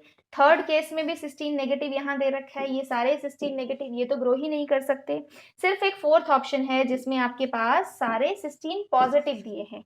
आगे वो नेगेटिव है या पॉजिटिव है, ये दोनों नेगेटिव है एक पॉजिटिव है, हम कोई भी चूज कर सकते हैं. बट ये श्योर है कि हमें लेना वो है minimal medium plus leucine plus threonine medium पे वही ग्रो कर सकता है जिसमें सिस्टीन पॉजिटिव प्रेजेंट हो, उसकी ट्रांसडक्शन हो चुकी है. इसका मतलब दैट मीन्स इस केस में हम जो ऑप्शन चूज करेंगे that will be fourth option is the right answer. Next question is from December 2014 exam. Question is, a co-transduction experiment was performed to decipher the linear order of 4 genes. हमें 4 genes दे रखी हैं A, B, C and D. 3 sets of experiments were done where transductions were selected for A. सबसे पहले A की selection की गई, set 1 हमें दिया है, देन बी का सिलेक्शन किया गया सेट 2 एंड सी का सिलेक्शन किया गया सेट 3 एंड स्क्रीन्ड फॉर को ट्रांसडक्शन ऑफ अदर मार्कर्स. तो सबसे पहले सेट 1 में ये दिया है कि हमने ए तो सिलेक्ट कर लिया, आप देखा कि ए के साथ बी की कोर्स ट्रांजैक्शन हो रही है, ए के साथ सी की हो रही है, ए के साथ डी की हो रही है और आपको फ्रीक्वेंसी ये दिया है। देन हमने बी को चूज किया, बी ट्रांसडक्टेंट जिसमें बी गया और बी के साथ को ट्रांजैक्शन किसका हुआ, ए का, देन बी के साथ सी का, बी के साथ डी का और आपको फ्रीक्वेंसी गिवन है। सिमिलरली सी का सिलेक्शन किया गया, सी के साथ देखा को ट्रांजैक्शन ए का, बी का, डी का और आपको फ्रीक्वेंसी ये दे रखी है। अब ऐसे क्वेश्चंस में हमें फिर आगे ऑर्डर बताना होता है। एक बात तो क्लियर है, को ट्रांसडक्शन फ्रीक्वेंसी जिसकी जितनी हाई होगी इसका मतलब उसके को ट्रांसडक्शन के चांसेस उतने ज्यादा हैं। फ्रीक्वेंसी किसकी हाई होगी, जो जीन्स क्रोमोसोम में एक साथ प्रेजेंट हो गई या जिनके बीच में डिस्टेंस क्या होगा, कम, ऑब्वियसली उन्हीं का को ट्रांसडक्शन होने के चांसेस सबसे ज्यादा है। जितना कम डिस्टेंस होता है जीन्स के बीच में उतना उनके एक साथ जाने के चांसेस ज्यादा होते हैं, तो उतनी ही को ट्रांसडक्शन की फ्रीक्वेंसी क्या आएगी, हाई। सबसे पहले अब हम ये देखेंगे कि सबसे हाईएस्ट फ्रीक्वेंसी हमें क्या मिल रही है। अगर हम देखें यहाँ 89 है, 89 से सबसे ज्यादा 89 है, मैक्सिमम जो फ्रीक्वेंसी है 89% हम कह सकते हैं, मतलब 89% को ट्रांसडक्शन किसका हुआ, ए का और डी का। तो इसका मतलब सबसे ज्यादा फ्रीक्वेंसी ये, तो हम इसको ऐसे लिख लेते हैं कि ए और डी पॉसिबली जीनोम में एक साथ प्रेजेंट है, तभी इनका को ट्रांसडक्शन का फ्रीक्वेंसी सबसे हाई है। देन 89 से कम हमें जो मिल रही है दैट इज 78। 78 में किसका है, बी और सी। बी और सी का जो ट्रांसडक्शन है वो भी हम कह रहे हैं सबसे ज्यादा चांसेस हैं। तो अब हम 78% अगर लिखें तो बी एंड सी, सपोज हमने यहाँ लिख लिया बी एंड सी, हमें नहीं पता कि वो आगे कहाँ प्रेजेंट हैं, ए और डी के पास में है, इस तरफ है, अभी हमने जस्ट एक आइडिया ले लिया। अब आपके पास जो उसके बाद फ्रीक्वेंसी दे रखी है बी एंड डी वो है 68%, लेकिन सी और बी के बीच में फ्रीक्वेंसी है 69%। तो हमें B और C और B एक ही बात है, इसका मतलब दोनों ही हमें ये बता रहे हैं कि B और C एक साथ प्रेजेंट हैं। अब आपके पास उससे कम फ्रीक्वेंसी हमें दिया है B और D का जो है 68%, मतलब B और D आपस में वो भी क्लोज है। अब B और D मतलब मैं इसको D और B लिख सकती हूँ, D और B भी आपस में साथ साथ प्रेजेंट हैं। तो हमें तीन फ्रीक्वेंसीज के अकॉर्डिंग बाकी जो है वो उसी चीज को प्रूव कर रहे हैं, जैसे 69 जो है वो बी और सी को ही प्रूव कर रहा है कि बी और सी एक साथ प्रेजेंट है, वो हमें ऑलरेडी पता है। अब आपको ये चारों का ये पता चल गया कि कौन किसके साथ प्रेजेंट है, मतलब डी जो है वो ए के साथ भी को ट्रांसडक्शन करता है, डी जो है वो बी के साथ भी को ट्रांसडक्शन करता है। तो ऑब्वियसली अगर डी हम लेते हैं तो डी के एक तरफ ए होगा, एक तरफ बी प्रेजेंट होगा, ठीक है। उसके बाद अगर हम बी की बात करें तो बी डी के साथ भी को ट्रांसडक्शन करता है और बी सी के साथ भी, इसका मतलब बी के एक तरफ डी होगा और एक तरफ सी प्रेजेंट होगा। अब हम इसके अकॉर्डिंग आप जो कॉमन है उसको एक बार लिख लो, तो हमारे पास ए डी बी सी ये चांसेस हैं कि ये साथ साथ प्रेजेंट हैं। तो आपके पास A D B C order हम एज्यूम कर सकते हैं, according to this data A D B C order हो सकता है जीनोम में, ये मोस्ट प्रोबेबल ऑर्डर हम ये दे सकते हैं। That means the correct option is fourth option. Next question is from June 2016. Question is 5 bacterial markers were followed for a co-transduction experiment. 5 markers हम follow कर रहे हैं. The following table documents the observation of this experiment. Plus means course transduction. जहां भी हमें plus दिया होगा इसका मतलब वो दो जीन्स जो मार्कर्स जो हैं वो को ट्रांसड्यूस कर रहे हैं, and negative means lack means वो उनकी को ट्रांसक्शन नहीं हो रहा, ND means not determined. So आपको एक टेबल गिवन है जिसमें arginine, leucine, streptomycin, methionine, galactose इनका हमें दे रखा है। सो अगर आर्जिनिन और गैलेक्टोज का हमें दे रखा है पॉजिटिव, इसका मतलब इन दो मार्कर्स के बीच में ARG गैल के बीच में को ट्रांसक्शन हो रहा है। सो अब जहां भी पॉजिटिव लिखा है उसके अकॉर्डिंग डाटा ले सकते हैं, मीन्स ARG और गैल ये दोनों को ट्रांसड्यूस कर रहे हैं, इसका मतलब ये दोनों एक साथ प्रेजेंट होंगे। को ट्रांसडक्शन होने का मतलब ये है कि उनके बीच में डिस्टेंस बहुत कम है। तो ऑर्डर में हम ये मानते हैं अगर फ्रीक्वेंसी के टर्म्स में दिया हो तो जिसकी फ्रीक्वेंसी सबसे ज्यादा उसके चांसेस सबसे ज्यादा। यहाँ हमें पॉजिटिव नेगेटिव में दे रखा है, इसका मतलब पॉजिटिव ये बता रहा है कि ये दोनों क्रोमोसोम पे या DNA पे एक साथ प्रेजेंट है। देन गैल और ल्यूसिन नेगेटिव है, इसका मतलब इन दोनों के बीच में डिस्टेंस ज्यादा होगा। गैल और स्ट्रेप्टोमाइसिन भी पॉजिटिव वो शो कर रहा है।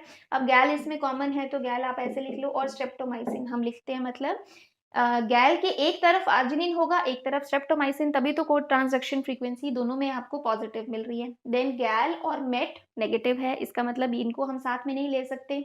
नेक्स्ट इज नॉट डिटरमाइंड, ये बार का मतलब है इसमें भी हमें नहीं पता। और ल्यूसिन स्ट्रेप्टोमाइसिन जो है दैट इज पॉजिटिव। अब इसका मतलब स्ट्रेप्टोमाइसिन का एक गैल के साथ कोड ट्रांसडक्शन है और दूसरा वो ल्यूसिन के साथ शो कर रहा है, तो नेक्स्ट हम ल्यूसिन ले लेते हैं। देन ल्यूसिन एंड मिथ्योनिन का भी पॉजिटिव शो कर रहा है, ल्यूसिन के एक तरफ हो सकता है मिथ्योनिन प्रेजेंट हो। उसके बाद आर्जिनिन, आर्जिनिन नहीं दिया, आर्जिनिन ल्यूसिन के बीच में not determined, arginine streptomycin negative, arginine methionine non determined, then streptomycin arginine negative, streptomycin leucine positive. पर हमने स्ट्रेप्टोमाइसिन ल्यूसिन ऑलरेडी ले रखा है, जब ल्यूसिन स्ट्रेप्टोमाइसिन, तो यही रिजल्ट को वो कंफर्म कर रहा है। स्ट्रेप्टोमाइसिन के बीच में कुछ नहीं आएगा, स्ट्रेप्टोमाइसिन मिथ्योनिन नॉट डिटरमाइंड है। इसका मतलब आपको जो भी इंफॉर्मेशन है वो यहीं से डिड्यूस करना है। हमें ये पता है कि ग्लैक्टोज के एक तरफ आर्जिनिन, एक तरफ स्ट्रेप्टोमाइसिन होगा, तो आप इसको ARG गैल इस तरह से हम लिख सकते हैं, then STR, then leucine and then methionine. Probable order हमारे पास ये बन रहा है, हम ऑप्शन में चेक करेंगे ARG गैल स्ट्रेप्टोमाइसिन ल्यूसिन मिथ्योनिन, ये आपको फोर्थ ऑप्शन में यही ऑर्डर दे रखा है। तो अकॉर्डिंग टू दिस डेटा हमारे पास मोस्ट एप्रोप्रिएट ऑर्डर यही बनता है, and so the correct answer is the fourth option.